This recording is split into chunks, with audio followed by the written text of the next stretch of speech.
Hi everyone and a warm welcome to our lecture number 2 for corporate and other laws new batch May 24 and onwards attempt right. हमारा lecture number 1 हो चुका है. It is already available on all the sources. आपका YouTube पे भी रहेगा. सो एक quick recap कर लेते हैं. लेक्चर नंबर 1 में हमने किया क्या था before we start with lecture number 2. I hope आपने थोड़ा बहुत रिवाइज किया है कि हमने कल क्या क्या चीजें करी थी. So basically we started. कल का हमारा मेजर टाइम गया first hour to discuss the basics of the batch. But उसके बाद हमने स्टार्ट किया था section number 1 and section number 2. Section number 1 में हमने बेसिक बातें करी थी. दैट कंपनीज एक्ट नाम क्या है, उसका जुरिस्डिक्शन क्या है, it applies to whole of India and उसका applicability that it applies to all the companies in India right. And कुछ एक्सेप्शन पड़ा था with respect to insurance companies, banking companies, electricity companies and any other company which is governed by special act. क्या बातें याद है? आगे बढ़ सकते हैं. कल हमने स्टार्ट किया था सेक्शन नंबर 2 से. सेक्शन नंबर 2 क्या है? Definitional clauses. ठीक है, डेफिनेशनल क्लॉजेस में हमने सबसे इंपॉर्टेंट, जल्दी से बताएंगे सब बच्चे, डेफिनेशन क्लॉजेस में हमने सबसे इंपॉर्टेंट डेफिनेशन कल कौन सी करी थी? Sir we talked about associate company. Section number 2 clause बोलो 6. Section number 2 clause 6. तो एसोसिएट कंपनी क्या पड़ी थी? एक ऐसी कंपनी जिसके अंदर some other company has a significant influence but it is not a subsidiary company and associate company includes a JV company. क्या ये तीनों बातें याद है? फिर हमने सिग्निफिकेंट इन्फ्लुएंस को डिफाइन किया था at least 20% voting power excluding the fiduciary capacity वाला, और उसका कंट्रोल और participation in business decisions under an agreement. इसमें हमने दोनों बातों में, दोनों ही क्लॉजेस में एक बहुत इंपॉर्टेंट बात पढ़ी थी. क्या सर? एक तो वोटिंग पावर हमने स्ट्रेस दिया था that it is not the same as share capital, and second वो जो कंट्रोल या पार्टिसिपेशन है that is under an agreement. इन दोनों के ऊपर हमने बहुत स्ट्रेस दिया था. Very very important from understanding point of view. ठीक है, बाकी एज सच हमने जो डेफिनेशंस करी थी वो ओके थी. एक बहुत इंपॉर्टेंट पॉइंट समझा था कि सर ये लिमिटेड दो तरीके से होती है. मतलब जब कंपनी के आगे वर्ड लिखा जाता है limited, so it is limited either by shares और either by guarantee. Sir when a company is limited by shares the maximum liability of the member is restricted to unpaid amount on shares. So if I am a member of a company and there is a 10 rupees share जिसके ऊपर let's say 5 rupees paid up है, तो मेरी maximum liability कितनी? 5 rupees. क्यों? क्योंकि 10 में से 5 तो मैंने पे कर दिया और बचा हुआ 5 आप मेरे से मंगवा सकते हो. क्लियर? और सर एक होता है company limited by guarantee. Company limited by guarantee का सिंपल मतलब यह है कि member undertakes to contribute a certain amount in the event of winding up of a company. उस अमाउंट से ज्यादा उसकी लायबिलिटी नहीं होती. तो इन दोनों में लिमिट कर देते हैं. अब मुझे पता है आप बच्चों के दिमाग में क्या सवाल आ रहा है कि सर कोई अनलिमिटेड कंपनी भी पॉसिबल है क्या? कोई अनलिमिटेड कंपनी भी पॉसिबल है क्या? Answer is yes, it is possible. इसके बारे में हम इसी लेक्चर में या शायद अगले लेक्चर में आने वाले एंड ऑफ द डेफिनेशंस में यहां पे डिफाइंड है section 2 clause 92 which talks about unlimited companies, जिसके अंदर लायबिलिटी रहती है अनलिमिटेड, वो पढ़ेंगे. ठीक है, तो ऑन एन ओवरऑल लेवल हमने इसी के बारे में बात करी थी लेक्चर नंबर 1 में, and now we are starting with our lecture number 2. Let's start. Very very important definitions are coming in. इसके हमें साथ साथ क्वेश्चन भी करने पड़ेंगे. 2 क्वेश्चन मैंने मार्क कर रखे हैं. क्वेश्चन हम वही वाले करेंगे जो बहुत ज्यादा इंपॉर्टेंट होते हैं. मतलब 2 तरीके के क्वेश्चन हम क्लास में पिक करते हैं. 1 जिसके अंदर आपकी गलती होने के चांसेस रहते हैं. दूसरा शायद गलती होने के चांस नहीं है लेकिन मुझे कुछ स्ट्रेंथ देना है उस पॉइंट में, उस पर्टिकुलर क्वेश्चन में, तो वो मैं क्लास में पिक करूंगा. ठीक है, so now we are starting with 2 very very very very important sections and or I can say clauses, that is definitions of holding company and subsidiary company. Right, please understand, holding और subsidiary में से companies act में subsidiary company को अच्छे से define करेंगे और holding company को उस सब्सिडरी डेफिनेशन से लिंक करके छोड़ देंगे. क्या बोला मैंने? होल्डिंग और सब्सिडरी. होल्डिंग आपके सामने है सेक्शन 2 क्लॉज 46, सब्सिडरी है सेक्शन 2 क्लॉज 87. होल्डिंग और सब्सिडरी में से मैं सब्सिडरी को हम ढंग से डिफाइन करेंगे और होल्डिंग कंपनी को उसके लिंक करके छोड़ देंगे. तो पहले होल्डिंग कंपनी कर लेते हैं. बहुत सिंपल डेफिनेशन है, सेक्शन नंबर 2 क्लॉज 46 आ जाओ.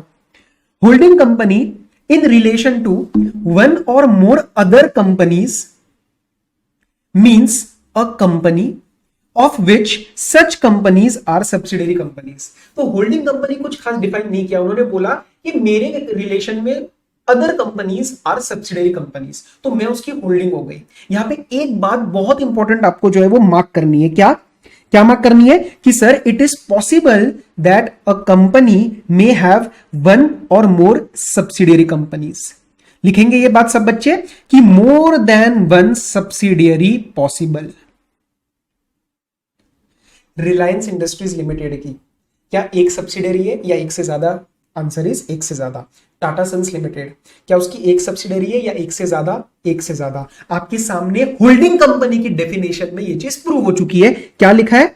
वन और मोर अदर कंपनीज। तो होल्डिंग कंपनी मतलब क्या? एक कंपनी जिसके रिलेशन में देर आर वन और मोर सब्सिडरी कंपनीज। तो बात आती है कि सर सब्सिडरी को डिफाइन करो। होल्डिंग कंपनी तो आसान हो गया, 2+46। Let's talk about subsidiary company और सब्सिडरी। इसको एक एक तरीके से प्लीज डील करना है, बहुत इंपॉर्टेंट डेफिनेशन है, आसान है लेकिन अगर तरीके से समझोगे। आ जाओ। Subsidiary in relation to any other company. जैसे हमने एसोसिएट में बोला था कि सर एक दूसरे के बिना नहीं रह सकते, तो ऑब्वियसली होल्डिंग और सब्सिडियरी भी more than one company involve रहेगी पिक्चर में, क्योंकि वो किसी की होल्डिंग है और दूसरी किसी की सब्सिडियरी है। क्या बात क्लियर है? So subsidiary in relation to any other company, और वो एनी अदर कंपनी कौन है? अभी अभी तो डिफाइन किया, holding company, right? So in relation to the holding company, subsidiary company means, exhaustive definition है, means a company in which the holding company, आगे कुछ मैं कंडीशंस बोलने जा रहा हूं, मतलब एक ऐसी कंपनी जिसके अंदर होल्डिंग कंपनी कुछ तरीके से कंट्रोल करने वाली है, तब जाके वो होल्डिंग सब्सिडियरी का रिलेशनशिप एस्टेब्लिश होगा। अब पढ़ते हैं कि सर ये होल्डिंग कंपनी को ऐसा क्या करना है कि ये रिलेशनशिप एस्टेब्लिश हो जाए 2+87 में। सो एक बहुत प्रैक्टिकल एग्जांपल लेके चलते हैं। ये सब आपको बुक्स में प्रिंटेड मिलेगा, आपको कुछ भी यहां पे अभी नोट नहीं करना, पूरा एब्जॉर्ब करो और घर में जो मैंने बोला एक रजिस्टर बनाना है, उसके अंदर ये सारी चीजें लिख लेनी है। रफ में ही लिखना, मतलब आपको कोई सजा के लिखने की जरूरत नहीं है, क्योंकि वो दिमाग में डालने का तरीका है। दिमाग में डल गया तो अगली बार फिर आप रफ रफ तरीके से एक दो बार लिख सकते हो, ठीक है ना? चलो एक एग्जांपल लेते हैं, रिलायंस इंडस्ट्रीज लिमिटेड और ये रिलायंस जियो। तो Reliance industries Limited is a holding company of Reliance Jio, लेकिन ये कब, उसकी कंडीशंस क्या है? आ जाओ। पहला, basically we are going to talk about control, ठीक है? सर कंट्रोल ऊपर 227 में पढ़ा था ना, वो जनरल था, यहां पे मैं स्पेसिफिक बात कर रहा हूं 287 के लिए। तो रिलायंस इंडस्ट्रीज लिमिटेड का रिलायंस जियो में वन ऑफ द फॉलोइंग सब क्लॉजेस हिट करना चाहिए। पहला, control of composition of board of directors. तो रिलायंस इंडस्ट्रीज लिमिटेड अगर रिलायंस जियो का बोर्ड ऑफ डायरेक्टर्स का कॉम्पोजिशन कंट्रोल कर रहा है कि भैया कौन अपॉइंट होगा कौन नहीं होगा, तो उस केस में Reliance Jio is a subsidiary of Reliance industries Limited. और कंट्रोल की डेफिनेशन में एक डीम्ड कंट्रोल के बारे में हमें पढ़ना है। क्या? Deemed control by another company, in our case Reliance industries Limited, if that other company RIL by exercise of some power exercisable by it at its discretion can appoint or remove, लगाना या हटाना क्या? ऑल और majority of directors of the company. Appoint और remove all और majority of directors. ये directors किसके हैं? ऑफ रिलायंस जियो। तो बेसिकली अगर किसी ने बोला कि नहीं नहीं रिलायंस इंडस्ट्रीज का कोई कंट्रोल नहीं है, लेकिन अगर ये प्रूव हो जाए कि रिलायंस इंडस्ट्रीज रिलायंस जियो के ऑल ना हो तब भी चलेगा, मेजॉरिटी अगर हिट हो गया तभी यहां पे कवर हो जाएगा। So all is not important, majority is more important, right? So 50% से ज्यादा अगर डायरेक्टर्स को अपॉइंट या रिमूव किया जा सकता है, तो इसका मतलब रिलायंस इंडस्ट्रीज लिमिटेड का रिलायंस जियो के अंदर कंट्रोल है और रिलायंस जियो रिलायंस इंडस्ट्रीज की सब्सिडियरी बन जाती है। ये था मेरा one of the clauses.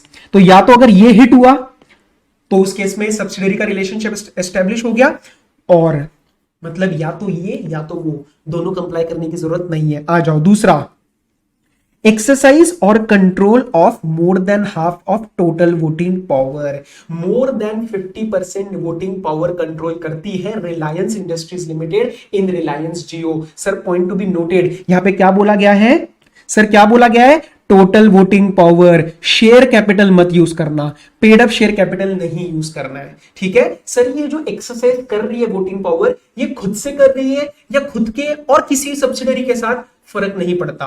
Please देखो, मैनर ऑफ एक्सरसाइज और कंट्रोल, इधर एट इट्स ओन, मतलब रिलायंस इंडस्ट्रीज लिमिटेड खुद से, और टुगेदर विद वन और more of it subsidiary companies. For example, बिल्कुल ध्यान से एग्जांपल सोचो, रिलायंस इंडस्ट्रीज लिमिटेड की एक और सब्सिडियरी है रिलायंस रिटेल। तो हो सकता है Reliance industries limited and Reliance retail मिलके more than 50% of voting power control कर रही है किसका, रिलायंस जियो का, तो भी Reliance Jio Reliance industries limited की सब्सिडियरी मानी जाएगी। Clear? So example, RIL and Reliance retail मे control more than half of total voting power of Jio. Sir एक बार इसको क्विकली ओवरव्यू कर लेते हैं।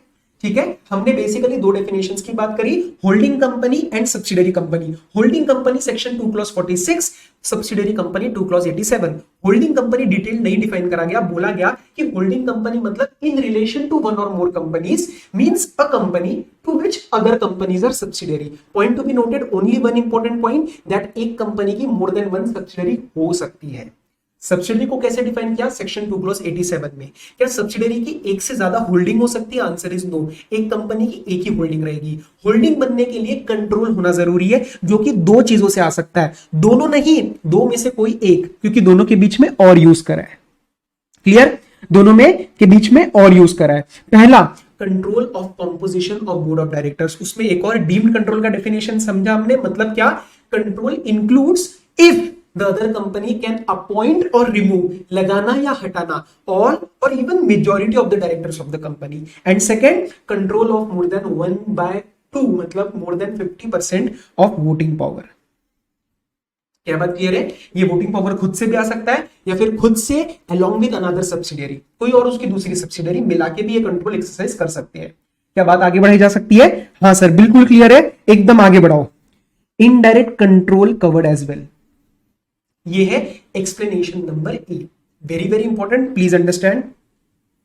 अ company shall be deemed to be a subsidiary of holding even if, मतलब अगर ये भी हो जाए, अरे क्या हो जाए, कंट्रोल रेफर टू इन सब क्लॉज 1 और सब क्लॉज 2। क्या था ये सब क्लॉज 1 और सब clause 2? Control of composition of board, and second क्या था सब क्लॉज 2? मोर than half voting power, total voting power. सिर्फ वोटिंग पावर मत बोलना, टोटल वोटिंग पावर बोलना, अभी नीचे पढ़ेंगे टोटल वोटिंग पावर क्या होता है। ठीक है, ये रहे सब क्लॉज 1 और सब क्लॉज 2। ठीक है, तो अगर ये भी हो जाए ना, क्या हो जाए कि ये कंट्रोल किसी और सब्सिडियरी का है, let's say Reliance Retail in our example. लेकिन सर ये अभी तो पढ़ाया ऊपर आपने, नहीं बेटा कंफ्यूज मत होना, ये तो वन ऑफ द पार्ट था उसके अंदर कि Reliance industries plus Reliance retail more than total voting power use कर रही है। अब मैं कह रहा हूं कि अगर इसके अंदर रिलायंस इंडस्ट्रीज लिमिटेड पिक्चर में भी नहीं है और Reliance retail that is another subsidiary of Reliance industries limited, अगर वो ये या फिर ये एक्सरसाइज कर रही है तो भी रिलायंस जियो RIL की सब्सिडियरी बन जाएगी। मैं एक बार दोबारा बता रहा हूं, यहां पे प्लीज समझो। अगर रिलायंस इंडस्ट्रीज लिमिटेड पिक्चर में है ही नहीं सपोज, ठीक है, Reliance retail is an subsidiary, Reliance retail is a subsidiary of Reliance industries. वो अगर कंट्रोल एक्सरसाइज कर रही है, कौन सा कंट्रोल? अरे अभी तो पढ़ा सब क्लॉज 1 और सब क्लॉज 2 वाला, किसके ऊपर? रिलायंस जियो। तो भी पता है हम क्या मान लेंगे?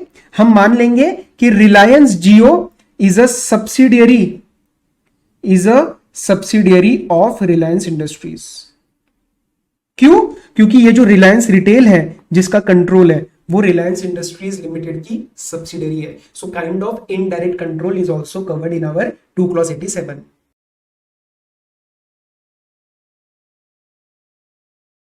क्या मैं आगे बढ़ सकता हूं? चलो सर।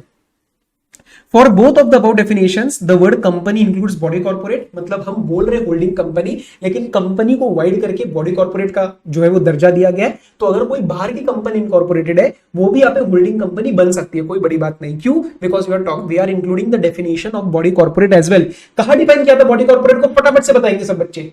Section 2 clause 11 में, right, in which we included a company incorporated outside India and we excluded a cooperative society which is registered under any cooperative law। क्या मैं आगे बढ़ सकता हूं? चलो, हमने एक बात करी थी एसोसिएट कंपनी में कि अगर कोई शेयर्स जो है फिड्यूशियरी कैपेसिटी में होल्ड किए जाते हैं तो उसका वोटिंग पावर से कोई लिंक नहीं है, उसको एक्सक्लूड कर देंगे। सिमिलरली यहाँ पे there was an MCA notification dated 27 December 2013 which said that if any shares are held in fiduciary capacity then they shall not be counted for the purpose of voting power, right. चलो अब हम करेंगे 2 सवाल। अब sir हमें करने हैं 2 सवाल, बहुत इंपॉर्टेंट। सर सवाल पढ़ते वक्त सिर्फ इस पे फोकस नहीं होता है कि फटाफट से हम आंसर सॉल्व करें। प्लीज नोट दैट मैं सवाल कैसे रीड कर रहा हूं, मैं साथ साथ एनालाइज भी करवाता हूं। There is a reason why I am reading a question properly. You have to understand कि सर एनालाइज कैसे कर रहे हैं, उसी तरीके से आपको क्वेश्चंस को एनालाइज करना है और डेटा को पिक करना है, क्योंकि कुछ डेटा रेलिवेंट रहता है, कुछ डेटा इररेलेवेंट रहता है। कई कबार बच्चे इररेलेवेंट डेटा के ऊपर बहुत टाइम लगा देते हैं, 5-6 मिनट्स लगा देते हैं, which cost them a lot in exam. ठीक है, स्टार्ट करें, आ जाओ sir. The paid up share capital of Altar Private Limited is rupees 1 crore, consisting of 8 lakh equity shares of rupees 10 each, fully paid up, and 2 lakh cumulative preference shares of rupees 10 each, fully paid up. तो ठीक है, 80 lakh and 20 lakh total मिला के जो है 1 CR का ये Alt private limited का शेयर कैपिटल है। ठीक है, New Private Limited and Ultra Private Limited are holding 3 lakh equity shares and 50,000 equity shares respectively in Altar Private Limited। तो इसको थोड़ा सा हमें अंडरस्टैंड करना है कि ये न्यू प्राइवेट लिमिटेड जो है 3 लाख इक्विटी शेयर मतलब 30 लाख का होल्डिंग कर रही है, और अल्ट्रा प्राइवेट लिमिटेड ये जो है वो 50,000 इंटू 10 5 लाख का जो है वो होल्डिंग कर रही है। किसके अंदर? अल्टार प्राइवेट लिमिटेड के अंदर। ठीक है sir. New Private Limited and Ultra Private Limited are subsidiaries of PQR Private Limited। थोड़ा सा हम इसको एनालाइज करेंगे तरीके से। एक कंपनी है PQR, ठीक है, ये कंपनी है PQR, इसके जो है 2 सब्सिडियरीज है। कौन कौन से? New private limited and ultra private limited. ठीक है, ये जो न्यू प्राइवेट लिमिटेड है ये 30 लाख की होल्डिंग कर रही है अल्टार में, और अल्ट्रा 5 लाख की। किसके अंदर? इन अल्टार प्राइवेट लिमिटेड।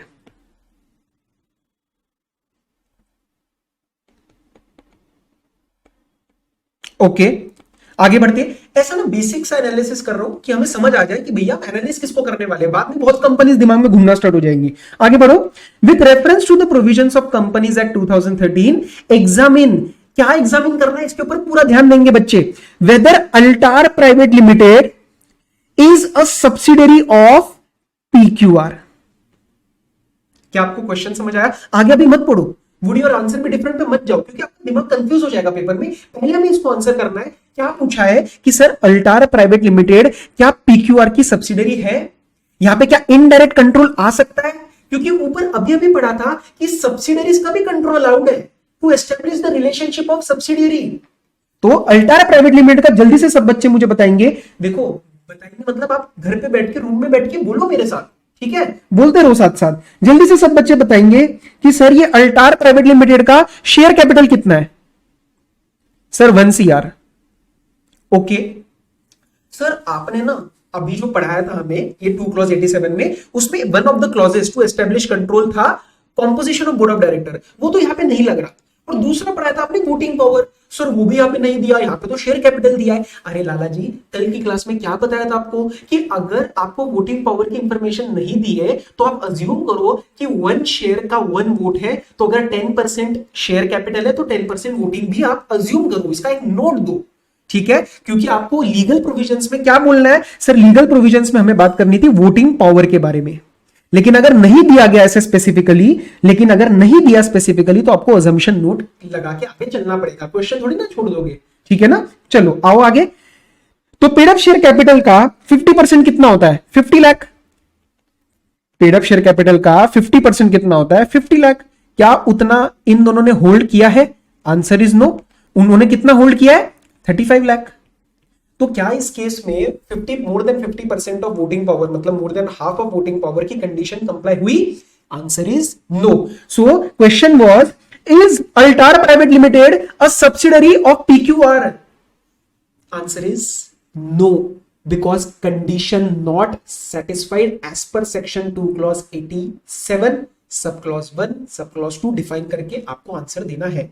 सर कैसे लिखना है? वो भी वीकेंड प्रैक्टिस हमारी स्टार्ट होने वाली है, रुको। अभी मेरा ध्यान किसके ऊपर है? कंसेप्ट तो बिल्ड कर लो, आंसर को एनालाइज करना तो सीखो कि हमें लिखना क्या है, फिर कैसे लिखना है वो बहुत छोटा पार्ट है। मेरे ऊपर छोड़ दो वो रिस्पॉन्सिबिलिटी, ठीक है ना। आगे बढ़ो। Would your answer be different If PQR Private Limited has 8 out of 9 directors on board of Altara Private Limited, 100% answer बदल जाएगा sir. Yes, my answer will change. क्योंकि सब क्लॉज 1 के हिसाब से there is a control of composition of board of directors. Control over composition of board of directors. क्योंकि 9 में से 8 मेजोरिटी हो गया ना. ऑल तो नहीं हुआ लेकिन मेजोरिटी तो हो गया. तो माय आंसर विल चेंज. क्या आपको ये बात समझ में आई है? क्या आपको ये बात समझ में आई है? आप प्रॉपर इसके अंदर देखोगे अब रेलिवेंट आंसर पॉइंट्स में. अब देखो होल्डिंग और सब्सिडियरी कंपनी अगर मैं यहाँ पे दोबारा दे दूं उसका कोई मतलब था? अगर आपको डाउट है तो आप कंसेप्ट बुक में जाओ ना. अब यहाँ पे दोबारा क्यों मैं 246 287 की जगह वेस्ट करूं और आपको लगे पता नहीं कितने बड़े बड़ा इन्होंने क्वेश्चन बैंक बना के दे दिया. नो, आपको इसके अंदर कोई दिक्कत है फटाफट से कंसेप्ट बुक में जाओ, वहां पे सब कुछ दिया हुआ है ढंग से. और उसके बाद मेन एनालिसिस पे आ जाओ कि ये शेयर कैपिटल है साहब, इसके अंदर हमें देखना होता है कि उसकी सब्सिडरी का कंट्रोल भी कितना है, because that is also covered in explanation number A. That is also covered. उसका इनडायरेक्ट कंट्रोल भी कवर किया जाता है, लेकिन इस केस में इनडायरेक्ट कंट्रोल भी कितना है? 50% से कम. And will my answer change? Answer is yes, my answer will change. Why? Because in this case the control over composition is established as per subclause 1. तो आपको सारी बातें जो है स्ट्रक्चर्ड फॉर्मेट में दे दी गई है. अगर ये आंसर आपको क्लियर है तो हम आगे बढ़ सकते हैं. डाउट है तो उसको लिखो लेक्चर के एंड में मेरे साथ कम्युनिकेट करो, मुझे व्हाट्सएप करो, मुझे ऑडियो नोट डालो, उसके दिन रिप्लाई मिल जाएगा. एकदम क्लैरिटी के साथ आगे बढ़ना है, कोई भी डाउट डिले मत करना. ठीक है, मुझे एक और सवाल कराना है आपसे. अच्छा, आपका जो क्वेश्चन नंबर 3 है उसको जरा पेंडिंग छोड़ना, बिकॉज ये पार्ट डेफिनेशंस का ही है, सेक्शन नंबर 2 का ही है, लेकिन कवर हम लास्ट चैप्टर में करने वाले हैं तो अभी समझ में नहीं आएगा. ओके, मुझे आप बच्चों से एक और सवाल कराना है. आ जाओ जी, आ जाओ. Following are some of the securities. Question number 13 पे आ चुका हूं मैं. Following are some of the securities issued by different companies related with each other as follows. ठीक है, क्लेश राहित लिमिटेड, उसकी कुछ सिक्योरिटीज है और उसके कुछ रिमार्क्स है. So current focus is on understanding and analysing the relationship of holding subsidiary. इसके अंदर दो पार्ट है इस क्वेश्चन में. One is to understand and analyse whether the company is a listed company और नॉट. लिस्टेड कंपनी की definition has been given in section 2 clause 52, that is yet to be covered. तो उसको भी छोड़ दो, वो भी नहीं करना है. मेरा ध्यान इसके ऊपर है, होल्डिंग सब्सिडरी सेक्शन 246 और 287 में. आगे बढ़े, चलो. क्लेश रहित के बारे में क्या बोला है? It has the power to appoint 2/3 directors in Indra Yadav limited, जो कि अगली कंपनी है. जल्दी से मुझे सब बच्चे बताएंगे कि जब किसी के पास 2/3 डायरेक्टर्स को अपॉइंट करने की पावर आ जाती है तो क्या ये होल्डिंग सब्सिडरी का रिलेशनशिप बना as per section 2 clause 87? Answer is yes. Sub clause 1 में this is control of composition. By because majority directors को अपॉइंट करने का राइट मिल चुका है क्लेश राहित को. तो क्या मैं बोल सकता हूं कि इंद्र यादव इसकी क्या बनी? सब्सिडियरी. तो ये होल्डिंग और ये सब्सिडियरी. बेटा सारा ध्यान अभी एनालिसिस पे है, कैसे लिखना है, फॉर्मेलिटी अभी कोई जरूरत नहीं. अभी समझो पहले कंसेप्ट क्लियर हो रहा है क्या. कंसेप्ट क्लियर होगा तो आंसर लिखना सीख जाओगे. आगे बढ़ो. इंद्र यादमन लिमिटेड ये छोड़ दो. It is holding 60% voting power in सजगता प्राइवेट लिमिटेड. क्या ये भी सब्सिडरी बनी? Answer is yes. More than half of voting power है इसमें, तो क्या टेंशन है, सब क्लॉज 2 डायरेक्ट बन चुका है. तो इंद्र यादव सजगता की क्या बनी? होल्डिंग. तो ये होल्डिंग और ये सब्सिडियरी. यहां तक कोई query? I don't think so. आगे बढ़ते हैं. सजगता, इसके बारे में क्या बोला है? Company holds 52% equity shares in Pratibodh limited. Sir 52% more than half of voting power, sub clause 2, holding subsidiary established. गलत. क्यों? बच्चे एक्साइट हो जाते हैं. आगे पढ़ो प्लीज, दोबारा ढंग से पढ़ो. आगे पढ़ो क्या लिखा है? This holding is as an investment on behalf of another company in the capacity of trustee. और ट्रस्टी मतलब बेटा फिड्यूशरी कैपेसिटी, और फिड्यूशरी कैपेसिटी को तो आपको एक्सक्लूड करना पड़ता है एज पर एमसीए नोटिफिकेशन डेटेड 28 दिसंबर 2013. नालायक को अभी कराया था तुम्हें. आ जाओ इधर. क्या कराया ये जल्दी से बताओ. हाँ सर याद आ गया, गुस्सा में तो याद. फिड्यूशरी कैपेसिटी को एक्सक्लूड करते हुए चलना है. समझ आ रही है बातें? अब धीरे धीरे लिंकिंग कर पा रहे हो कि क्वेश्चंस कैसे पूछे जाएंगे. बिना एक्साइट हुए आपको तरीके से पहले क्वेश्चन को रीड करना है. तो क्या बोला इन्होंने कि भैया ये तो एज ए ट्रस्टी है, तो हम इसको कर देंगे एक्सक्लूड। अब एक्सक्लूड करने के बाद क्या कोई भी सब क्लॉज हिट हुआ? Answer is no. क्या सब्सिडियरी होल्डिंग का रिलेशनशिप बना? Answer is no. अब मुझे एक बात बताएंगे सब बच्चे, क्या सर पूछो? Please understand my question, pause the video and answer me. Sajagta private limited और क्लेश रहित लिमिटेड के बीच में भी कोई रिलेशन है क्या? सजागता प्राइवेट लिमिटेड और क्लेश रहित लिमिटेड के बीच में कोई रिलेशनशिप है क्या? मैं आंसर पे जा रहा हूं, आंसर इज यस। क्लेश रहित की सब्सिडियरी इज होल्डिंग ऑफ सजगता। Indirect control explanation number B. तो सजगता is a subsidiary of Klesh रहित एज वेल। अरे बाबा अभी क्या कराया था आपको नोट्स में? A company shall be deemed to be a subsidiary company of the holding company even if the control is of another subsidiary. तो हमारे केस में ये जो होल्डिंग कंपनी है वो क्लेश रहित है, और ये अनदर सब्सिडियरी कौन सी है? Indra Yadav. And Indra Yadav is another subsidiary of Klesh Rahit. तो Klesh Rahit is a holding company of Indra यादवन as well as Sajagta private limited as per explanation number B.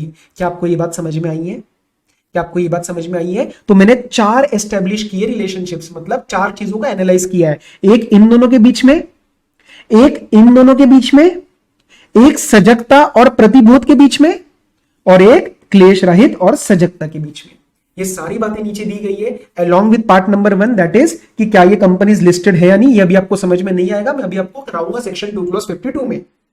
I hope आपको चीजें समझ में आ रही है, ठीक है?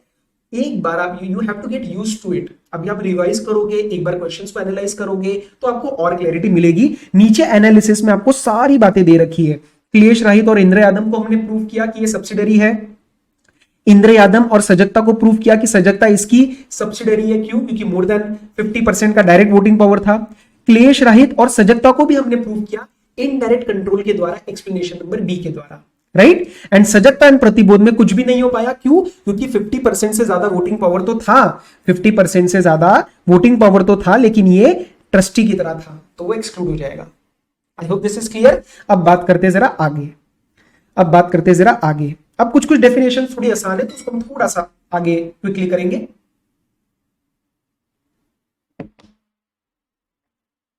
आज होल्डिंग सब्सिडियरी अगर समझ गया ना, लाइफ में कभी नहीं भूलोगे बेटा। अभी तो फाइनल में इधर उधर बहुत जगह यूज करना है, ठीक है? आ जाओ। डिबेंचर क्या होता है? Debenture section 2 clause 30। See debenture is kind of a debt, bonds is also kind of a debenture. तो ये बहुत ही थ्योरेटिकल डेफिनेशन है। एंड डिबेंचर क्या सिक्योर्ड हो सकता है? Answer is yes. क्या अनसिक्योर्ड हो सकता है? Answer is yes. तो इसके अंदर ज्यादा कुछ दिमाग नहीं लगाना है। डिबेंचर इंक्लूसिव डेफिनेशन है, includes debenture stock, debenture bonds, any other instrument of a company evidencing debt. Keyword को मार्क करेंगे, एविडेंसिंग डेट, ठीक है? बिकॉज ये इक्विटी थोड़ी है, शेयर कैपिटल थोड़ी है। इट कैन बी सिक्योर्ड और unsecured, so it evidencing debt के आगे पढ़ेंगे whether constituting a charge on the assets of the company और नॉट। चार्ज हो ना हो उससे क्या फर्क पड़ता है, डिबेंचर तो डिबेंचर है। Proviso following issued by a company shall not be treated as debenture। पहला, instruments referred to in chapter 3D of RBI Act 1934। Sir chapter 3D अभी डिटेल में जाने की जरूरत है? Answer is no. वहां पे भी आपको कुछ खास मिलेगा नहीं, वो आरबीआई नोटिफाई करता है। आपको सिर्फ लर्न करना है मेरे साथ चैप्टर का नाम क्या? Chapter 3D। बोलो ना मेरे साथ, चैप्टर 3D आरबीआई एक्ट 1934 में जो इंस्ट्रूमेंट्स है वो सेक्शन 2 क्लॉज 30 में डिबेंचर से बाहर हो जाते हैं। आगे, any other instrument as may be prescribed by CG in consultation with RBI. तो ये अभी कुछ प्रिस्क्राइब नहीं है, आपको लर्न नहीं करना। आगे बढ़ सकते हैं, चलो 236 डॉक्यूमेंट। अब बताओ डॉक्यूमेंट क्या होता है? कोई भी डीड, कोई भी डॉक्यूमेंट, कोई फॉर्म, कोई रजिस्टर, कोई समन, कोई नोटिस, सब कुछ डॉक्यूमेंट है। और ये कैसे होता है? पेपर फॉर्म में या फिर इलेक्ट्रॉनिक फॉर्म में? इसमें कोई बड़ी बात नहीं है। आ जाओ। Document include section 2 clause 36 summon, notice, requisition order, declaration form, register. अब एक बात बताओ, इसके अंदर वो शॉर्ट आपको लर्निंग वर्ड्स बोलते हैं ना, कि इसको ऐसे वो बना लो SNR से, वो सब प्लीज मत करना, ठीक है? उसमें ना ज्यादा कॉम्प्लिकेटेड हो जाती है चीजें, और अगर वो कोड भूल जाओ तो फिर पूरा का पूरा सबसेक्शन क्लॉज ही हाथ से चला जाता है। मेरे दोस्तों के साथ ऐसा हुआ था, ठीक है? तो प्लीज वो देखने के बाद मैं सब बच्चों को बोलता हूँ कि प्लीज ऐसी वाली चीजें ज्यादा लर्न करने के चक्कर में वो कोड वर्ड्स मत लर्न करो, ठीक है? तो डॉक्यूमेंट खुद ही आप लर्न कर सकते हो, नॉर्मल है। Summon, notice, requisition order, declaration form, register. Whether issued, sent or kept under this act or any other law for the time being in force or otherwise. Companies act में रखा, किसी और law के अंदर रखा, कोई law ना हो फिर भी आपने मेंटेन किया, तो वो डॉक्यूमेंट ही तो है। और कैसे मेंटेन करते हैं आज के इसमें, पेपर या फिर electronic form. This is not a very big important definition. आगे बढ़ो जल्दी। ईसॉप इंपॉर्टेंट है। सेक्शन 2 + 37 क्या होता है सर? Employ stock option. पहले तो मुझे एक सब बच्चे बात बताएंगे, अपनी लिमिटेड अंडरस्टैंडिंग है अभी तो सर हमने लॉ स्टार्ट किया है, but still let's try to determine one question. What do you mean by stock and what do you mean by share? है ये भी अलग अलग होता है। हाँ, इन दोनों में भी बहुत फर्क है, स्टॉक और शेयर में भी बहुत फर्क है। सी, आपको एक लिमिटेड अंडरस्टैंडिंग अभी दे रहा हूं क्योंकि इसके बारे में चर्चा थोड़े लेटर चैप्टर्स में होने वाली है, बट अभी मैंने क्या बोला, एम्प्लॉय स्टॉक ऑप्शन प्लान। तो आपको स्टॉक में दिक्कत ना है तो समझ लो। See, shares is the smallest unit of capital. ठीक है? हाँ सर ठीक है। जब मैं फुल्ली पेड अप शेयर्स को एक साथ कंबाइन कर देता हूं, बहुत सारे फुल्ली पेड अप शेयर्स को एक साथ कंबाइन कर देता हूं, टुगेदर ले आता हूं, तो उसको बोलते हैं स्टॉक। बस इतना समझ लो भी कि stock is a combination, is a collection of more than one share. But अगर आपको शेयर को स्टॉक में कन्वर्ट करना है तो शेयर आपका फुल्ली पेड अप होना चाहिए। क्लियर? बस इतना ही समझो भी। सर अभी जो बात करते हैं ईसॉप की, ईसॉप क्या होता है? सी, एम्प्लॉइज को आप ऑप्शन देने वाले हो।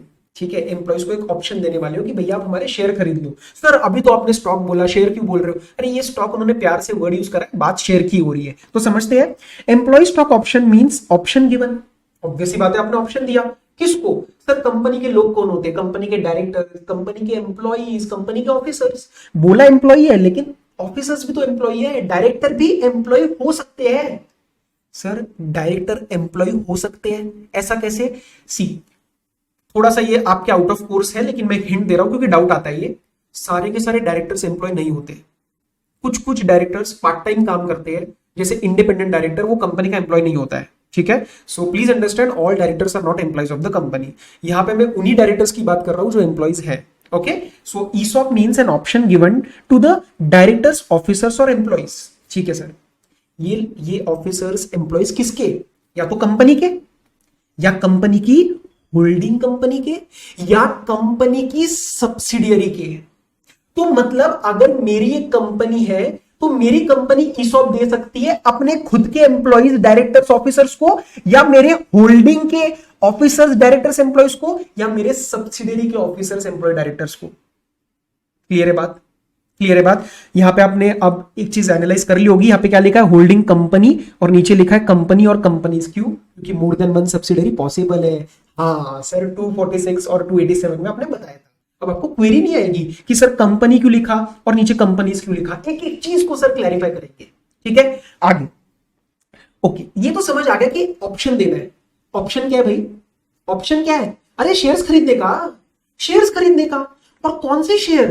कंपनी के होल्डिंग के, या कंपनी के सब्सिडियरी के, या तीनों के? सर सिर्फ कंपनी के।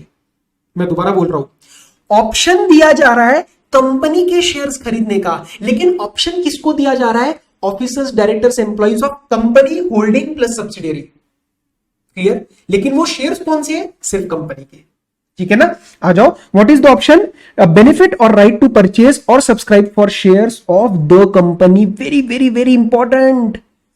द कंपनी, होल्डिंग और सब्सिडरी यहां पे कवर नहीं है। क्लियर है बात? तो रिलायंस इंडस्ट्रीज लिमिटेड अपने ऑफिसर्स को भी दे सकती है ये ऑप्शन, अपने सब्सिडरी रिलायंस जियो के ऑफिसर्स को भी दे सकती है, या अपनी होल्डिंग के ऑफिसर्स को भी दे सकती है, लेकिन शेयर्स रिलायंस इंडस्ट्रीज के ही होने चाहिए। ठीक है? ओके। और सर ये मैनर ऑफ परचेज क्या है? ऑप्शन किस चीज का है? कि आप एक फ्यूचर डेट में शेयर्स खरीद सकते हो आज की डिटरमिन प्राइस में। So this manner of purchase is at a future date at a pre determine price. आपको पता होगा ना, ईसॉप अकाउंटिंग एंट्रीज भी तो करते होंगे ना इसकी, आपके अकाउंटिंग सब्जेक्ट में होगा ये यार, कि आपको एक ऑप्शन मिल जाता है, वेस्टिंग पीरियड होता है। तो ये वही है कि फ्यूचर डेट में आपको वेस्ट हो जाएंगे लेकिन प्राइस आज ही डिसाइड हो जाएगा। आगे बढ़े, चलो sir. Section number 2 clause 38 expert. ये बहुत मतलब ओके डेफिनेशन है, थोड़ा जल्दी करते हैं।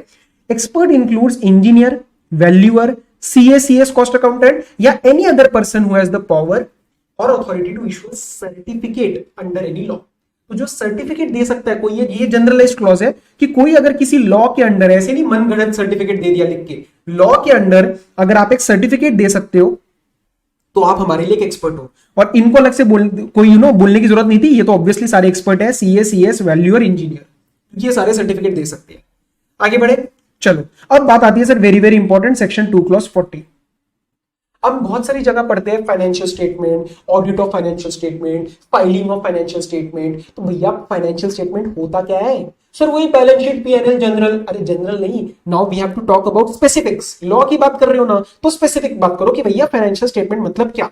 तो हमारे टोटल मिला के 4 या फिर 5 डॉक्यूमेंट्स आने वाले। सर ऐसा क्यों बोल रहे हो 4 या 5? अरे मोस्ट ऑफ द कंपनीज में 4 भी रह सकते हैं, 5 भी रह सकते हैं। कुछ कंपनीज को एक एक्सक्लूजन मिलती है जो मैं नीचे पढ़ाऊंगा। So financial statement definition section 2 clause 40 क्या क्या आता है? Balance sheet at the end of the financial year, profit and loss account for the financial year. लेकिन अगर कंपनी एनपीओ है, मतलब नॉट फॉर प्रॉफिट काम कर रही है, सेक्शन नंबर 8 में हम बात करते हैं, तो हम वर्ड पीएनएल नहीं यूज करते, we talk about income expenditure account. ठीक है। Third, cash flow statement. Fourth, सॉकी, statement of changes in equity. Okay. And fifth, explanatory notes. तो आ जाओ, financial statement includes balance sheet at the end of the financial year, PNL for the financial year. Obviously बात है, PNL साल का बनता है, बैलेंस शीट एंड में बनती है। अगर नॉट फॉर प्रॉफिट कंपनी, जैसे सेक्शन नंबर 8 आने वाला अगले चैप्टर में, so that we call income expenditure account rather than calling PNL account. Third, cash flow statement for the financial year. Fourth, सॉकी, statement of changes in equity if applicable. Sir आप यही बता रहे थे क्या इफ एप्लीकेबल? नहीं, मैं इसकी बात कर रहा था, लेकिन ये भी इफ एप्लीकेबल है। ठीक है। And fourth, explanatory notes annex to और फॉर्मिंग पार्ट ऑफ डॉक्यूमेंट्स। तो बैलेंस शीट के नीचे एक्सप्लेनेटरी नोट्स होते हैं ना, वर्किंग वगैरह होती है, वो भी पार्ट ऑफ फाइनेंशियल स्टेटमेंट होती है। अब मेरी बात ध्यान से समझना, ये जो आपका फाइनेंशियल स्टेटमेंट, ये जो आपका कैश फ्लो स्टेटमेंट है, ये कुछ कंपनीज को देने की जरूरत नहीं है। पता है कौन कौन सी? आ जाओ, small company, dormant company, OPC and private company. Private company के आगे मैं एक तारा मारूंगा, एक चांद तारे बनाएंगे। क्यों? क्योंकि इसके अंदर कुछ और कंडीशंस है। मैंने क्या बोला? फाइनेंशियल स्टेटमेंट्स में 5 चीजें आती है, जिसमें से कैश फ्लो स्टेटमेंट 4 कंपनीज को देने की जरूरत नहीं है। Small company defined in section 2 clause 85 yet to be covered. 1% company yet to be covered. Dormant company आपके कोर्स का पार्टी नहीं है, 455 में डिफाइंड है, बस आपको लर्न करना है। डॉर्मेंट कंपनी मतलब सोई हुई, जो ज्यादा काम नहीं करती, ऐसी बना रखी है, बस इतना समझ लो भी। And fourth, private company. लेकिन प्राइवेट कंपनी को कुछ एग्जेम्पशन, ये वाला अगर उसको फायदा लेना है सीएफएस का कि ना इंक्लूड करने का, तो उसको कुछ कंडीशंस कंप्लाई करनी पड़ेगी। तो पहले पढ़ते हैं प्राइवेट कंपनी की क्या कंडीशन है। अगर प्राइवेट कंपनी ऐसी हुई जो स्टार्टअप है, अच्छा, तो सारी प्राइवेट कंपनीज को एक्सक्लूजन नहीं है। अगर प्राइवेट कंपनी एक स्टार्टअप है तो वो कैश फ्लो स्टेटमेंट को एक्सक्लूड कर सकती है। सर स्टार्टअप का मतलब समझाओ ना, अभी आएगा, इसी क्लास में लास्ट में आएगा। ठीक है। और ये कहां से आता है? एग्जेम्पशन नोटिफिकेशन से। हाँ सर, आपने लेक्चर नंबर 1 में बताया था, क्या बताया था जल्दी से बताओ, कि कोई एग्जेम्पशन नोटिफिकेशन का फायदा लेना है तो 2 सेक्शन का कंप्लायंस करना पड़ेगा। मेरे साथ साथ बोलो जल्दी। हाँ सर, 92 और 137 का कंप्लायंस करना पड़ेगा। और सर आपने बताया था कि आपने नोट्स में सब जगह ये चीज लिखी नहीं है, सिर्फ ब्रैकेट में लिख दिया। तो दिखाओ कहां लिखा है। आ जाओ जी, आ जाओ। Proviso, financial statements of these companies may not include CFS. पहला OPC, small company, third dormant company and private which is a startup, bracket में 92 137। 92 क्या था? Annual return. 137 क्या है? Financial statements filing with registrar. जल्दी से बच्चे मुझे सब बताएंगे ये फटाफट से क्लियर है या नहीं है। सर हम कैसे बताएं, लाइव क्लास थोड़ी है। मैसेज करो, यूट्यूब पे कमेंट करो, कुछ तो करो। ठीक है ना। फाइनेंशियल स्टेटमेंट क्लियर है? सेक्शन 2 क्लॉज 40 ऑडिट में भी बहुत इंपॉर्टेंटली काम आएगा फाइनेंशियल स्टेटमेंट की डेफिनेशन। आगे बढ़ सकता हूं? चलो सर आगे बढ़ो। अब बात करते हैं सर फाइनेंशियल ईयर की। Very very important guys, very very important. CA final के बच्चे भी यहां पे गड़बड़ा जाते हैं। मैं चाहता हूं कि आप मेरे प्यारे इंटर के बच्चों कभी भी इस चीज को मत भूलना कि फाइनेंशियल ईयर की डेफिनेशन क्या होती है। फाइनेंशियल ईयर, देखो फाइनेंशियल ईयर मतलब अभी तक कितना जो आपकी लिमिटेड अंडरस्टैंडिंग है फाउंडेशन की, तो उसके बेसिस पे दिमाग में कुछ तो होगा ना। हाँ सर, फाइनेंशियल ईयर मतलब वो 31 मार्च को जो खत्म होता है। सर हमने हमारे फादर को, चाचा को, सीए को देखा है कि 31 मार्च की क्लोजिंग होती है, वही होता है financial year. Answer is yes, you are absolutely correct, but some points are missing जो मैं आपको ऐड करवाऊंगा। सुनो मेरी बात, फाइनेंशियल ईयर मतलब द ईयर और the period which ends on 31st March of every year. आपको ये बात क्लियर हुई है? 31st मार्च को जो क्लोज होएगा वो मेरा फाइनेंशियल ईयर। सो 1 अप्रैल, ऑब्वियस ही बात है ना, ईयर मतलब 12 महीने, तो 1 अप्रैल से 31 मार्च। ये तो क्लियर है, इसमें ज्यादा कोई डाउट आना नहीं चाहिए।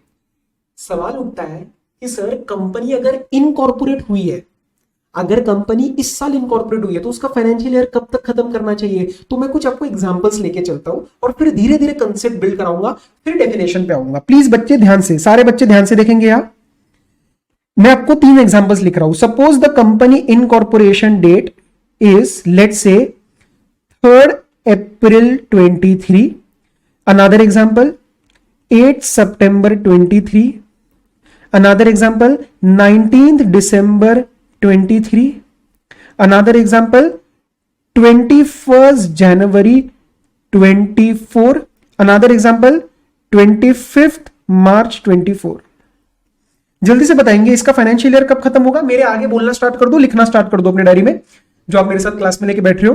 3rd अप्रैल का खत्म होएगा 31st मार्च 24। इसमें तो कोई बड़ी बात नहीं है, आने वाले 31 मार्च आप ही ने तो बताया था, यहां पे तो कोई डाउट नहीं आना चाहिए। 8 सितंबर 23 का कब खत्म होगा? 31st मार्च 24, कोई डाउट नहीं है सर, ठीक है। 19 दिसंबर का कब खत्म होगा? 31st मार्च 24, कोई डाउट नहीं है। अब जितना मैंने पढ़ा है उसके हिसाब से पहले आंसर करेंगे। 21 जनवरी 24 का कब खत्म होगा? सर 31 मार्च 24। अब रुको मेरी बात, रुको। ये अभी तक जितना पढ़ा है उसके हिसाब से बिल्कुल सही है, कुछ गलत नहीं है, लेकिन अब मैं आपका दिमाग का वो थोड़ा सा जो है कुछ आइडिया डाल रहा हूं। Let's think about it. सुनने में कैसा लग रहा है कि कंपनी इनकॉर्पोरेट हुई है 21 जैन 24 को और फाइनेंशियल ईयर एंड हो रहा है 31 मार्च 24 को। सर सुनने में ना कुछ गड़बड़ लग रही है। मैंने कहा बताओ क्यों? ये 24 और 24 तो चेंज ही नहीं हुआ ना, तो अंदर से ना फीलिंग ऐसा आ रहा है कि फाइनेंशियल ईयर कैसे खत्म हो गया।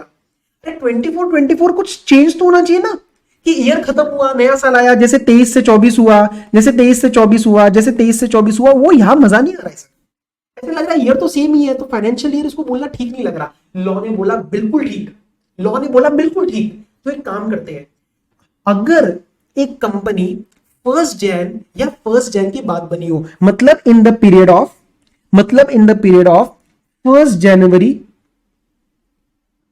टू 31 मार्च, तो उसका जो फाइनेंशियल ईयर एंड करवाएंगे ना, उसका फाइनेंशियल ईयर एंड होगा 31 मार्च ऑफ फॉलोइंग ईयर। हाँ सर, अब समझ में आ रहा है कि इस केस में अब ये कब खत्म होगा? 31 मार्च 25। दोबारा लिख लेते हैं इसको, 25। और इसी तरह 25 मार्च 24 का फाइनेंशियल ईयर, मतलब पहला फाइनेंशियल ईयर कब खत्म होगा? 31 मार्च 25। आपको ये बात समझ में आई है कि ये मैंने 25 क्यों करवाया, लॉ ने ऐसा क्यों बोला? क्योंकि आप खुद सोचो यार, 24 को खत्म हो रहा है और आगे भी 24 ही लिखेंगे, तो फिर वो फाइनेंशियल ईयर एंड कैसे हुआ? सुनने में ठीक नहीं लग रहा, क्योंकि ईयर तो सेम ही रहा ना, ऊपर की तरह चेंज ही नहीं हुआ, कुछ तो लग ही नहीं रहा फाइनेंशियल ईयर खत्म हुआ है। क्लियर? और उसका लॉजिकल रीजन एक और है कि 3 महीना, आप देखो इन 3 महीने का अकाउंट्स बनाओगे क्या आप एक फाइनेंशियल ईयर के नाम पे? 3 महीना या 3 महीने से कम का क्या अकाउंट्स बनाओगे? तो इससे अच्छा पहला फाइनेंशियल ईयर इसका 31 मार्च अगले साल कराओ, तो मोर देन 12 मंथ्स के अकाउंट बनेंगे फर्स्ट ईयर जब माना जाएगा, राइट? बिकॉज एक तो 12 मंथ्स का पीरियड रहेगा प्लस ये क्वार्टर, तो इट इज पॉसिबल कि 13, 14, 15 मंथ्स का ये पीरियड बने। ठीक है, अब पहले इतना समझ लेते हैं फिर आगे बढ़ूंगा। Financial year section 2 clause 41 in relation to any company or body corporate. So here we are talking about body corporate as well. Amazon INC body corporate है बाहर की, उसके फाइनेंशियल ईयर की कोई बात छेड़ते अगर हम कंपनीज एक्ट में यहां यही पे बात करनी पड़ेगी 241 में, right? So financial year means period ending on 31st of March every year. But where it has been, it मतलब company or body corporate, it has been incorporated on or after 1st January of a year, then the financial year क्या होता है, means the period ending on 31st day of March of following year. Following मतलब year change हो गया, मेरे case में वो 24 से 25 हो गया। Clear, in respect of the financial statements of the company or body corporate. Obvious ही बात है, फाइनेंशियल स्टेटमेंट्स ही तो बना रहे ना फाइनेंशियल ईयर के हिसाब से। क्या बात क्लियर है? और सर अगले साल से फिर 12 मंथ्स का पीरियड रहेगा। अरे ये तो बाबा प्लीज समझो, ये तो पहले साल की बात आ रही है ना, ये जब इनकॉर्पोरेशन की बात आ रही है ना, ये इनकॉर्पोरेशन डेट है। अगले साल से फिर 31 मार्च 25 टू 31 मार्च 26, उसमें कोई दिक्कत नहीं है। ये बात आएगी कब? इनकॉर्पोरेशन ईयर की।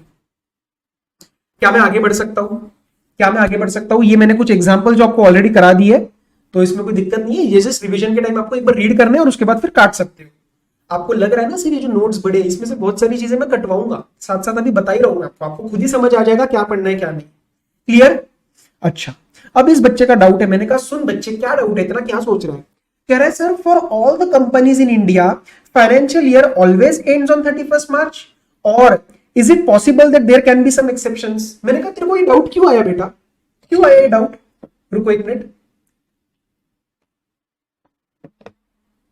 तो ये बच्चा बोला कि सर मैंने तो सुना था कि बाहर की जो कंपनीज होती है ना आउट ऑफ इंडिया, उन कंपनीज में बाहर जो आउट ऑफ इंडिया काम करती है उनका जो फाइनेंशियल ईयर होता है वो कैलेंडर ईयर होता है।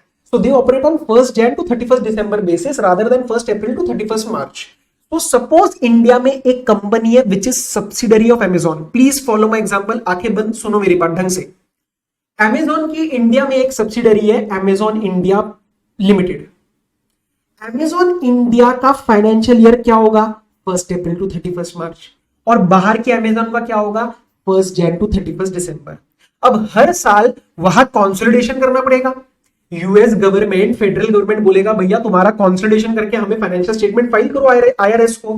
अब वहां पे ना बार बार प्रॉब्लम आ रही है, क्यों? क्योंकि ये फॉलो कर रहे हैं 1st Jan to 31st December, और ये इंडिया वाली कंपनी जेड कह रहा है इनको 1st April to 31st March। Sir ease of business खराब हो रहा है हमारे गवर्नमेंट का, ईज ऑफ बिजनेस खराब हो रहा है। तो क्या यहाँ पे मैं कोई ऑप्शन दे दूं कि उन कंपनीज को, ऐसी कंपनीज को जिनका होल्डिंग कंपनी या कोई और रिलेशन अभी मैं डिफाइन करूंगा वो बाहर है, जिसकी वजह से उसको अपने फाइनेंशियल स्टेटमेंट्स कंसोलिडेशन के लिए बाहर भेजने हैं, and they are following some other period as financial year, then should we allow the Indian companies to have some different financial year?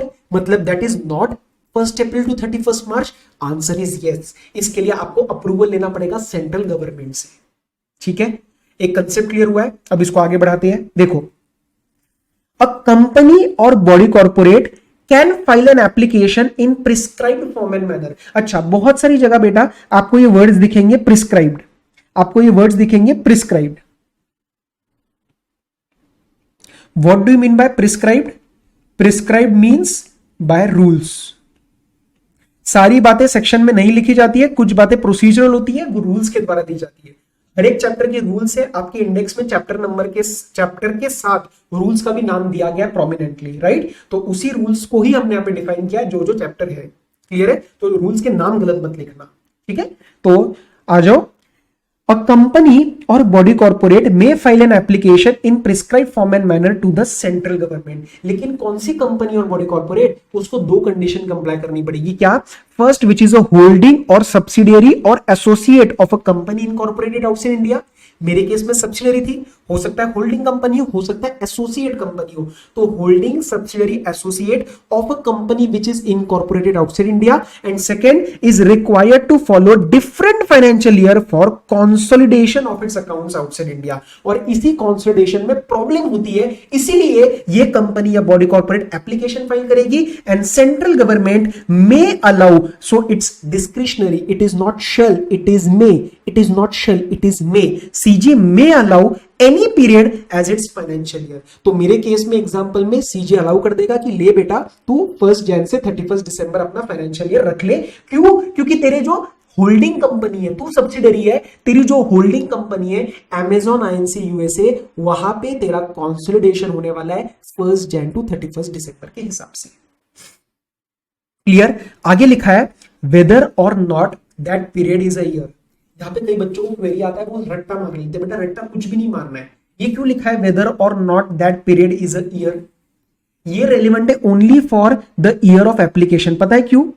पता है क्यों? सपोज अमेजॉन इंडिया वाली कंपनी में, मेरे एग्जांपल में, लेट्स से उसने 31 मार्च की फाइलिंग होने के बाद 2-3 महीने में, लेट्स से अप्रैल में जून, 5 जून को एप्लीकेशन फाइल करी कि सर प्लीज हमें अलाउ करो। तो पता है सेंट्रल गवर्नमेंट क्या बोलेगी?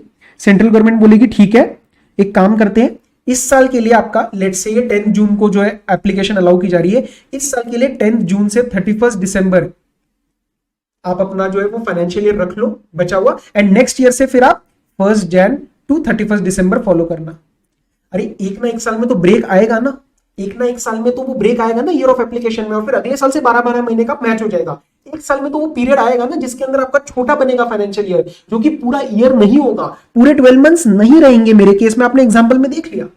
सो ये लाइन लिखी गई है which is relevant for the year of application, और उसके बाद से फिर 12-12 महीने मैच हो जाएगा। क्लियर? लेकिन फर्स्ट ईयर में मैच करने के लिए आपको लेस देन 12 मंथ्स का एक उसको अलाउ करना पड़ेगा, जो कि सीजे अलाउ करती है, क्योंकि उसके बिना तो रेगुलराइज हो ही नहीं पाएगा ना। ठीक है ना? तो बात क्लियर है? तो कुछ भी बेटा रटना नहीं है। अच्छा, अब एक एग्जेम्पशन आती है स्पेसिफाइड आईएफएससी पब्लिक या फिर स्पेसिफाइड आईएफएससी प्राइवेट कंपनीज के लिए। इसका मतलब हमने लेक्चर नंबर 1 में समझ लिया है। अगर ये सब्सिडरी है किसी फॉरेन कंपनी की, और उस केस में उनको अपना जो ईयर है वो कुछ और चाहिए, it has to match as per its holding company, तो आप कर लो, आप सीजी से अप्रूवल मत लो। ठीक है? बट ये ध्यान रखना कि ये तभी केस है when it is a subsidiary of a foreign company. अगर वो होल्डिंग एसोसिएट है तो उस केस में उसको ये प्रोसेस फॉलो करना पड़ेगा, सीजी का अप्रूवल लेना पड़ेगा। क्या बात क्लियर है? और यहां पे कोई 92-137 का कंप्लायंस की जरूरत नहीं है, ये हमने लेक्चर नंबर 1 में डिस्कस कर लिया था। क्या मैं आगे बढ़ सकता हूं? पक्का? चले आगे। चलो sir, free reserves very very important. आगे कम से कम 15 से 20 जगह ऐसे आएंगे आपके कोर्स में जहां पे वर्ड आने वाला है फ्री रिजर्व्स। मैं कहीं पे भी, आज ही सुन लो, मैं कहीं पे भी फ्री रिजर्व्स को दोबारा डिस्कस नहीं करूंगा, क्योंकि ये बहुत इंपॉर्टेंट डेफिनेशन है। आपका ध्यान मुझे यहाँ चाहिए, और एक ही बार अच्छे से इसको पकड़ के हम स्टडी करेंगे। Free reserves section number 2 clause 43। Sir reserves का मतलब तो हमें पता है क्या होता है। रिजर्व्स हमारा पैसा इकट्ठा किया होगा। और फ्री का मतलब क्या है? फ्री मतलब आपको एक छूट दे रखी है, किस चीज की? Distribution as dividend. तो जिस पैसे को आप डिविडेंड की तरह बांट सकते हो वो आपका फ्री रिजर्व है।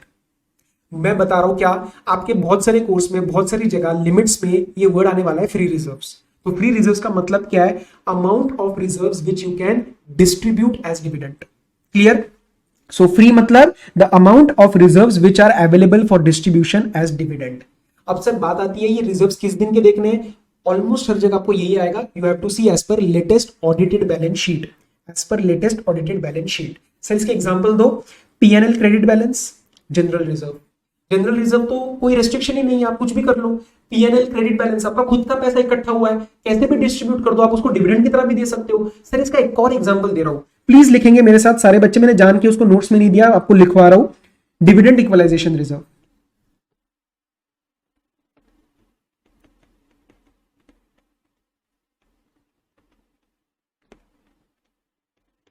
सर ये नाम सुन के तो ऐसा लग रहा है कि ये फ्री नहीं है। अरे नाम पे मत जाओ। डिविडेंड इक्वलाइजेशन रिजर्व किस चीज के लिए बनाया जाता है? डिविडेंड देने के लिए। तो भैया मेरी डेफिनेशन तो मैच हो गई ना, डिविडेंड के लिए तो बनाया गया था ना, तो that is my free reserve. So technically it is my dividend equalisation reserve is my free reserve as per 2 clause 43। CA final में ये सवाल आया था और बच्चों ने इसको फ्री रिजर्व नहीं लिया। नाम सुन के ऐसे लगता है ना कि फ्री नहीं है, ये तो डिविडेंड के लिए है। अरे बाबा फ्री रिजर्व का मतलब भी तो वही है जो डिविडेंड के लिए है। सर इसके फिर एग्जांपल्स ऐसे दो जो कि फ्री रिजर्व नहीं है। Capital redemption reserve, not a free reserve. Debenture redemption reserve, not a free reserve, वो डिबेंचर के लिए। और ये सारी चीजें आपको ध्यान रखनी है। क्लियर? अब एक प्रोविजो आया जिसने और कुछ एग्जांपल्स दिए कि भैया ये फ्री रिजर्व नहीं है। क्या? फॉलोइंग और not free reserve any amount representing unrealised gain, notional gains, revaluation of assets. आपने लैंड की वैल्यू ऊपर नीचे कर दी। नोशनल गेन्स मतलब आपने रियलाइज नहीं किया है। फॉर एग्जाम्पल मेरा शेयर है, फॉर एग्जाम्पल मेरे पास कुछ शेयर्स है जिसकी मार्केट वैल्यू 10 रुपए ऊपर जा चुकी है। So it was 100 rupees share and 110 हो चुकी है। तो वो जो 10 रुपीज है वो भी मैंने रियलाइज नहीं किया है क्योंकि मैंने शेयर बेचा नहीं है। राइट? आपने बेचा नहीं है। तो वो जो बेचा नहीं है लेकिन वो जो ग्रीन आपका दिखा रहा है 10 रुपीज का gain, that is a notional gain. वो जब रियलाइज कर लोगे वो आपका पैसा बन जाएगा। राइट? सो ये जो नोशनल होते हैं, अनरियलाइज्ड होते हैं, ये सब आपके फ्री रिजर्व नहीं है। अकाउंटिंग ट्रीटमेंट इज इररेलेवेंट, आप अपने बुक्स में उसको रिजर्व दिखाओ ना दिखाओ, कंपनीज एक्ट के लिए वो फ्री रिजर्व नहीं है। Any change in carrying amount of asset or liability recognised in equity, again asset liability का प्लस माइनस करना ये बुकिश एडजस्टमेंट है, ये अकाउंट्स और इंड एएस और एएस के लिए ठीक है, कंपनीज एक्ट इसको वैल्यू नहीं करता। Surplus in PNL on measurement of asset liability at fair value, again आपने फेयर वैल्यू एडजस्टमेंट कर दी, असेट की वैल्यू बढ़ा दी, मतलब लेट्स से मशीनरी डेबिट 100, आपने 100 से असेट बढ़ा दिया टू रिजर्व, वो रिजर्व मेरे लिए फ्री रिजर्व नहीं है। क्यों? क्योंकि वो तो फेयर वैल्यू एडजस्टमेंट है ना, असली में पैसा थोड़ी ना आया है, वो तो बुकिश एडजस्टमेंट है। Clear? Okay, so this was my free reserve, this was very very important, इसको जरा मार्क करेंगे, ये मेरा इंपॉर्टेंट था। आगे बढ़ रहे हैं, ग्लोबल डिपॉजिटरी रिसीट। आपको एक बेसिक पता है डिपॉजिटरी रिसीट क्या होती है? आपको बेसिक आइडिया दे रहा हूं। पहले आपने एडीआर सुना होगा, अमेरिकन डिपॉजिटरी रिसीट, आपने जीडीआर सुना होगा या आईडीआर सुना होगा। सो डिपॉजिटरी रिसीट कुछ नहीं होता है, एक कंपनी दूसरे कंट्री में जाती है, वहां के लोगों से पैसा उठाती है और उसकी जगह देती है रिसीट, जो है डिपॉजिटरी रिसीट, कि भैया तुमने हमें पैसा दिया, तुमने हमें डिपॉजिट दिया, हम उसकी जगह रिसीट दे रहे हैं। कल को वो रिसीट शेयर्स में भी कन्वर्ट हो जाती है। This is a basic understanding, layman understanding of any depository receipt. तो जीडीआर भी वही है। आ जाओ, not a very important definition. Global depository receipt means any instrument in form of depository receipt, जो मैंने आपको बोला कि कंपनी इशू करेगा, by whatever name called, उसको आप कुछ भी बोल लो, created by a foreign depository outside India. Depository क्या होता है, कैसे वर्किंग होती है, उसकी डिटेल में यहां पे जाने की जरूरत नहीं है, वो एक जगह आने वाला है चैप्टर नंबर 11 में, ठीक है, तो मैं वहां पे करवा दूंगा। अभी सिर्फ समझो कि this depository receipt is created by a foreign depository outside India and it is authorised by company making an issue of depository receipt. So जब ये कंपनी पैसा उठाती है और डिपॉजिटरी रिसीट देती है, there is a involvement of a depository, जो कि एक इंटरमीडिएट की तरह काम करता है। तो बस इतना समझ के इसको अभी रीड करो, ज्यादा रट्टा मत मारो। आगे बढ़ते हैं, very very very very important 2 clause 45 government company. Government company section 2 clause 45 क्या होता है सर? गवर्नमेंट कंपनी, थोड़ा खुद का पहले दिमाग लगाए हम। हाँ सर, फिर नोट्स पे आएंगे। सी सर, गवर्नमेंट कंपनी मतलब पहले तो वो कंपनी है, वेरी गुड, बिल्कुल ठीक बात, पहले तो एक कंपनी है। कंपनी कहां डिफाइन करी थी? सेक्शन 2 क्लॉज 20 में, मतलब कंपनीज एक्ट 2013 या फिर प्रीवियस कंपनी लॉ में ये इनकॉर्पोरेट हुई है, तो कंपनी तो है। लेकिन इसके आगे मुझे ये कैरेक्टरिस्टिक लगानी है, क्या? इसके आगे ये इसका एक एडजेक्टिव लगाना है कि सर ये गवर्नमेंट कंपनी कब बनेगी? तो सर जब इस कंपनी में मिनिमम 51%, सर 51% क्यों बोला? अरे 50 के ऊपर ना, मतलब 50 के ऊपर, तो minimum 51% paid up share capital is held by government. और सर गवर्नमेंट क्या होता है? सिर्फ central government is a government और a state government is a government? Sir दोनों गवर्नमेंट है या फिर combination of both. So when minimum 51% paid up share capital is held by central government, state government or both, then this is a government company. और sir ये जो share capital है वो कौन सा है? इक्विटी या प्रेफरेंस? दोनों, कोई भी हो मुझे फर्क नहीं पड़ता। क्लियर है बात? अच्छा, इसके आगे अब मैं रीड कराऊंगा, पहले सुनो मेरी बात। सपोज एक गवर्नमेंट कंपनी है, इसका एक ए लिमिटेड में 60% वोटिंग पावर है। जल्दी से मुझे सारे बच्चे बताएंगे, वीडियो को पॉज करते हुए, वीडियो को पॉज करेंगे और मेरे सवाल का जवाब देंगे या फिर यूट्यूब पे कमेंट करो। ए लिमिटेड क्या इस केस में गवर्नमेंट कंपनी है? बताएंगे सब बच्चे जल्दी। क्या ए लिमिटेड इस केस में एक गवर्नमेंट कंपनी है सेक्शन 2 क्लॉज 45 में? सब दिमाग लगाते हैं। एक गवर्नमेंट कंपनी का मेरे अंदर मोर देन 50% वोटिंग पावर है, तो in short A limited is a subsidiary of a government company. Sir subsidiary कैसे? अरे बेटा 2 क्लॉज 87 करा तो दिया, सब क्लॉज 2। हाँ सर, हाँ सब्सिडियरी तो है। तो क्या एक गवर्नमेंट कंपनी की सब्सिडियरी गवर्नमेंट कंपनी नहीं मानी जानी चाहिए? Answer is yes. कंक्लूजन क्या? A limited is a government company under section 2 clause 45। क्या आपको ये बातें समझ में आई है? एक बार नोट्स रीड करा दूं फटाफट से, फिर मैं आपसे एक सवाल पूछूंगा, एक एग्जांपल पूछूंगा, और जो एग्जांपल का जवाब मुझे सही देगा उसको मैं बहुत अप्रिशिएट करूंगा। और क्या कर सकते हैं, अभी लाइव क्लास होती तो आपको एक चॉकलेट दे देता। ठीक है, चलो। Government company means a company. हाँ भैया, कंपनी तो है 2 क्लॉज 20 में, लेकिन ये गवर्नमेंट कब मानी जाएगी? When not less than 51% of paid up share capital is held by central government, state government और पार्टली बाय बोथ, मतलब कॉम्बिनेशन। ओके। अब सर एक इशू आता है, what if shares are issued with DVR? Sir समझ में नहीं आया, सुनो मेरी बात। अगर ये जो गवर्नमेंट है, let's say they are holding 60% of paid up share capital, तो ये कंडीशन तो मीट हो गई और गवर्नमेंट कंपनी में फॉल कर गई वो कंपनी। लेकिन अगर मैं आपको बोलूं कि these shares are DVR, differential voting rights and actual voting power against these 60% paid up share capital is let's say only 40%, now tell me, does it make sense for the company to be declared as a government company? क्योंकि सरकार का 60% share capital तो है, लेकिन less than 50% voting power है। हाँ sir, कुछ गड़बड़ लग रहा है, तो इस कंपनी को हमें नहीं बोलना चाहिए government company. Answer is yes. So if the shares are issued with DVR, then we have to consider voting power instead of paid up share capital, and in that case my 40% is not minimum 51%, and hence the company won't be a government company. Thumbs up. Clear है? सारी बात logic से चल रही है अभी तक? Clear है ना बात? ये क्यों किया? क्योंकि हमें देखना होता है एट द एंड कंट्रोल, और कंट्रोल शेयर कैपिटल से नहीं आता जनाब, कंट्रोल आता है वोटिंग पावर से। तो अगर ऐसा कोई केस नहीं है, क्या केस नहीं है कि डिफरेंशियल वोटिंग राइट नहीं है, तो एक शेयर के अगेंस्ट एक वोट आना है, and the paid up share capital analysis is absolutely correct. But if there is a case that paid up share capital is issued with DVR, then we have to focus on voting power instead of paid up share capital. Why? Because it is possible that governments are holding more than 50%, or we can say minimum 51% share capital, but actual voting power is less than 50. Clear? ये बात मैंने आपको already बता दी है। क्या? That subsidiary of a government company is a government company. अब मैं आपको बच्चों एक कराने वाला हूं एग्जांपल, ये बोनस इंटरप्रिटेशन पॉइंट उसके बाद अपने आप समझ में आ जाएगा। पहले एक एग्जांपल करेंगे मेरे साथ साथ, और इसका जवाब मुझे आप दोगे यूट्यूब के ऊपर भी या फिर मुझे व्हाट्सएप करके भी। देखते हैं कौन सही बताता है। एक कंपनी है आसमान लिमिटेड,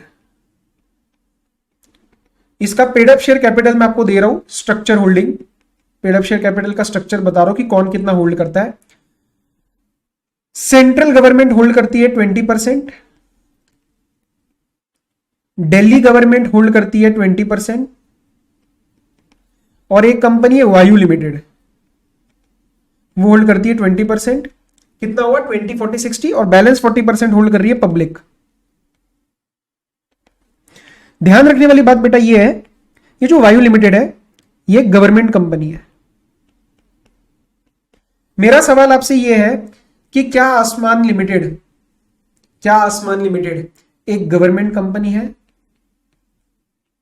2 मिनट का समय लेंगे, वीडियो को पॉज करेंगे और जवाब जो है दिमाग में सोचेंगे। मैं आगे बढ़ रहा हूं, मैं आंसर दे रहा हूं वीडियो के अंदर ही, कोई सस्पेंस नहीं रख रहा। सर ये गवर्नमेंट कंपनी नहीं है सर, ये तो 60% है ना। मेरे बेटा जी, आप गवर्नमेंट कंपनी का होल्डिंग क्यों कंसीडर कर रहे हो? गवर्नमेंट कंपनी का होल्डिंग तभी कंसीडर करना है और तभी रेलिवेंट है जब वो मोर देन 50% जाता है। क्यों? क्योंकि होल्डिंग सब्सिडरी का रिलेशनशिप एस्टेब्लिश होगा। प्लीज समझो, यहां पे जब मेरे को नॉर्मल शेयर कैपिटल देखना है तो सिर्फ सरकार देखनी है, सेंट्रल स्टेट और सेंट्रल एंड स्टेट, मतलब कॉम्बिनेशन। ये सब्सिडरी ऑफ गवर्नमेंट कंपनी जब हो जाती है तब ये रेलिवेंट हो जाता है कि हाँ गवर्नमेंट कंपनी का होल्डिंग इसके अंदर है, लेकिन इन जनरल आपको नहीं देखना है। तो करंट केस में ये जो वायु लिमिटेड है ये मुझे कंसीडर नहीं करना था, मुझे देखना है कि सरकार की होल्डिंग कितनी है। सर सरकार की होल्डिंग है मात्र 40%, सरकार की होल्डिंग कितनी है? मात्र 40%, hence it is not a government company. Now I am changing my question, what if Vayu limited was holding 60% and balance plus minus जो भी होएगा, then in that case my company Asman Limited will be a government company. Why? Because it will be a subsidiary of Vayu Limited, and subsidiary of a government company is a government company. ये बात अगर आपको समझ में आ गई है तो ये सेक्शन आपको समझ में आया, ये क्लॉज आपको समझ में आया। फाइनल के बच्चे भी इस चीज से क्लियर नहीं होते, बहुत गलतियां करते हैं। लेकिन आपको अगर जरा सा भी लग रहा है डाउट है, एक बार खुद पढ़ो, सुनो, एक बार खुद पढ़ो नोट्स को और फिर दोबारा रिमाइंड करो, गारंटी के साथ क्लियर होगा। फिर भी छोटा मोटा क्वेरी रह जाता है, मुझे व्हाट्सएप करो, मैं आपका क्लियर कर दूंगा। पढ़ो ये bonus interpretation point. A government company's shareholding in a company is irrelevant. Why? Because यहां पे तो देखनी नहीं है, unless it's more than 50%, क्योंकि अगर वो more than 50% हो जाता है तो वो सब्सिडरी ऑफ गवर्नमेंट कंपनी बन जाएगी और उसका डेफिनेशन और उसका स्टेटस चेंज हो जाएगा। क्या यहां तक बात क्लियर हुई है? क्या मैं आगे बढ़ सकता हूं? हाँ सर आगे बढ़ो, हमें चीजें समझ में आ रही है। Section number 2 clause 52 listed company. आ जाओ जी नोट्स पे। सारी चीजें ना कहीं की जगह हमें खुद एनालिसिस करना पड़ता है, तो वहां पे मैं कराऊंगा, जहां जरूरत नहीं है थियोरेटिकल है वहां पे मैं सीधा नोट्स रीड करवाऊंगा। ठीक है, आप मेरे पे टेंशन छोड़ दो कि क्या कराना है क्या नहीं, मुझे बराबर से पता आपको कहां क्वेरीज आती है। चलो, लिस्टेड कंपनी। सी, लिस्टेड कंपनी का एक सिंपल डेफिनेशन है दैट अ कंपनी, अरे ये ग्रीन चल रहा है क्या, चलो कोई बात नहीं, अब इसको ब्लैक कर देते हैं। अ company which has got any of its securities listed। हाँ सर, डेफिनेशन तो ठीक लग रही है, कोई दिक्कत नहीं। बताओ मैं इसके अंदर एनालिसिस क्या करना है। देखो, अ कंपनी मतलब पब्लिक और प्राइवेट, ठीक है। सिक्योरिटीज मतलब शेयर्स, डिबेंचर्स, बॉन्ड, कुछ भी हो सकता है ना, शेयर, डेट सिक्योरिटीज मतलब बॉन्ड्स वगैरह, डिबेंचर्स, कुछ भी हो सकता है। और लिस्टेड मतलब स्टॉक एक्सचेंज। सर यहां तक कोई दिक्कत नहीं? सर यहां तक कोई दिक्कत नहीं है।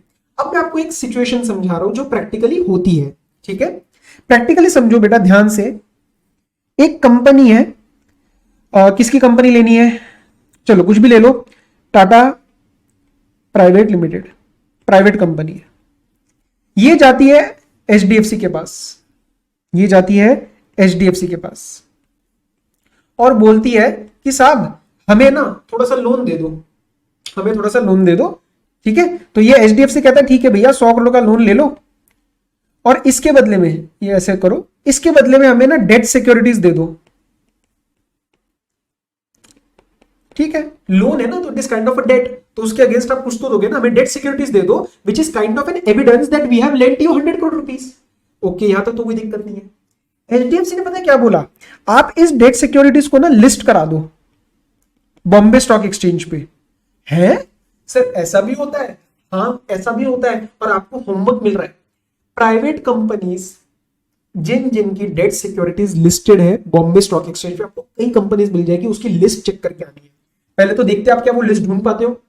मैंने क्या बोला, प्राइवेट कंपनीज ने बहुत सारे अपने डेट सिक्योरिटीज को लिस्ट करवा रखा है। पता है क्यों? उसको कल को बेचने के लिए, हो सकता है हमें यही बेचना पड़ जाए, हो सकता है एचडीएफसी डेट सिक्योरिटीज ट्रांसफर कर दे, या whatever it is, whatever the reason is, I am saying it is possible that private company, in my case Tata private limited, may go and list the debt securities on Bombay stock exchange. क्या बात clear है? Homework आपको clear हो चुका है, आपको ऐसी private companies ढूंढ के लानी है। ओके, आगे बढ़ते हैं। अब मेरा सवाल यह है, क्या टाटा प्राइवेट लिमिटेड, प्लीज ध्यान से समझना, is it a listed company as per companies act 2013? Analyse करो डेफिनेशन। क्या टाटा प्राइवेट लिमिटेड एक कंपनी है? हां सर एक कंपनी है।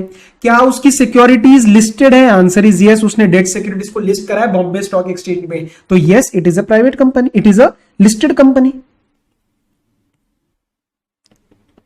अब मुझे ढंग से सारे बच्चे सोच के बताएंगे, आपने एक प्राइवेट कंपनी को जिसकी मात्र डेट सिक्योरिटीज को लिस्ट कराया गया था, वो भी कुछ पर्पस की वजह से, क्या आप उसको लिस्टेड बोलते ही बहुत सारे उसके ऊपर कंप्लायंसेस नहीं लगा दोगे? लिस्टेड कंपनी पे सारे कंप्लायंसेस लगते हैं कंपनीज एक्ट में, जो भी लग सकते हैं। और क्या ट्रू मायने में ये Tata private limited listed company है? क्या पब्लिक का पैसा इन्वॉल्व है? Answer is no. एक बहुत बड़ी बैंक का पैसा इन्वॉल्व है? क्या इसके अंदर कोई इक्विटी शेयर्स लिस्ट हुए? Answer is no. तो सर सुनने में ठीक नहीं लग रहा है, सुनने में ये ठीक नहीं लग रहा कि आप इसको लिस्टेड कंपनी बनाओ, बहुत सारे कंप्लायंसेस आ जाएंगे बेचारी इस प्राइवेट कंपनी के ऊपर। लॉ ने भी बोला करेक्ट, कंपनीज एक्ट ने बोला ठीक है हम कुछ एग्जेम्पशन ले आते हैं, अगर वो एग्जेम्पशन मतलब मैं आपको बताऊंगा कि अगर आपने ये लिस्ट किया तो आप लिस्टेड कंपनी नहीं हो, ठीक है, तो ये भी वन ऑफ द एग्जांपल है। इस केस में ये Tata private limited listed company नहीं माना जाए। क्लियर हुई आपको बात? तो पहले पढ़ते हैं कि किसी कंपनी ने क्या लिस्ट किया, तो regardless of that fact that listing हुई है उसको लिस्टेड कंपनी की डेफिनेशन से बाहर कर देंगे। लेट्स अंडरस्टैंड लिस्टेड कंपनी की डेफिनेशन पे आओ। Section 2 clause 52, listed company means a company which has any of its securities listed on any recognised stock exchange. इस बच्चे को वही डाउट जो हमने डिस्कस किया कि कोई प्राइवेट कंपनी है तो वो यहां पे फंस जाएगी बेचारी। यस, सेंट्रल गवर्नमेंट को भी ऐसा लगा and certain exclusions are provided via proviso to 2 clause 52। उस प्रोविजो में बोला कि रूल के द्वारा हम कुछ एक्सक्लूजन्स देंगे। क्या वो रूल आ चुका है? Answer is yes. Rule number 2A कौन से का? Company specification of definition details rules, ठीक है। तो उसके अंदर जो है रूल 2A ने बोला कि companies, these companies are not to be considered as listed companies. तो कुछ एग्जेम्पशन पब्लिक को दी गई, पब्लिक कंपनीज को, और कुछ प्राइवेट को। पहले प्राइवेट वाला पढ़ लेते हैं क्योंकि हमारा एग्जांपल प्राइवेट का था। So the private companies which have listed their non convertible debt securities. ध्यान क्या रखना है? Non convertible. अगर आपकी डेट सिक्योरिटीज, जैसे मेरे केस में टाटा प्राइवेट ने अगर वो डेट सिक्योरिटीज ऐसी निकाली जो कि कन्वर्टिबल इनटू इक्विटी शेयर है, तो वो ये नोटिफिकेशन का, ये रूल का फायदा नहीं ले पाएंगी। क्या कंडीशन है? Non convertible debt securities issued on private placement basis. Sir private placement क्या होता है? जैसे HDFC को किया, प्राइवेटली प्लेस किया ना, पब्लिक थोड़ी ना इन्वॉल्व थी। इसके बारे में और पढ़ेंगे सेक्शन 42 में, अगले चैप्टर्स में, राइट। सो आपने non convertible debt securities issue किया on private placement basis on a recognised stock exchange in terms of these regulation. ये रेगुलेशंस डिटेल में ना लर्न करो तो चल जाएगा, रेलिवेंट से भी रेगुलेशंस लिख देना। क्लियर? एंड सिमिलरली कुछ पब्लिक कंपनीज को बोला, क्या बोला कि सुनो, वो पब्लिक कंपनीज जिन्होंने अपने इक्विटी शेयर्स नहीं लिस्ट किए बट इन दिनों में से कुछ लिस्ट किया, तब भी आप लिस्टेड कंपनी के डेफिनेशन से बाहर चले जाओगे। सर अगर आपने, सुनो मेरी बात, अगर आपने इक्विटी शेयर्स को लिस्ट किया तो थोड़ी ना बाहर चले जाओगे, तो आप लिस्टेड कंपनी हो। रिलायंस इंडस्ट्रीज लिस्टेड कंपनी है, उसके इक्विटी शेयर्स आज ट्रेड हो रहे हैं। टाटा कम्युनिकेशन या टाटा स्टील, ये सारी लिस्टेड कंपनीज है भैया, उनके तो इक्विटी शेयर लिस्ट हो रहे हैं। तो आप जो पब्लिक कंपनी की मैं बात कर रहा हूं, उनके इक्विटी शेयर्स लिस्टेड नहीं है, कुछ और लिस्टेड है। क्या?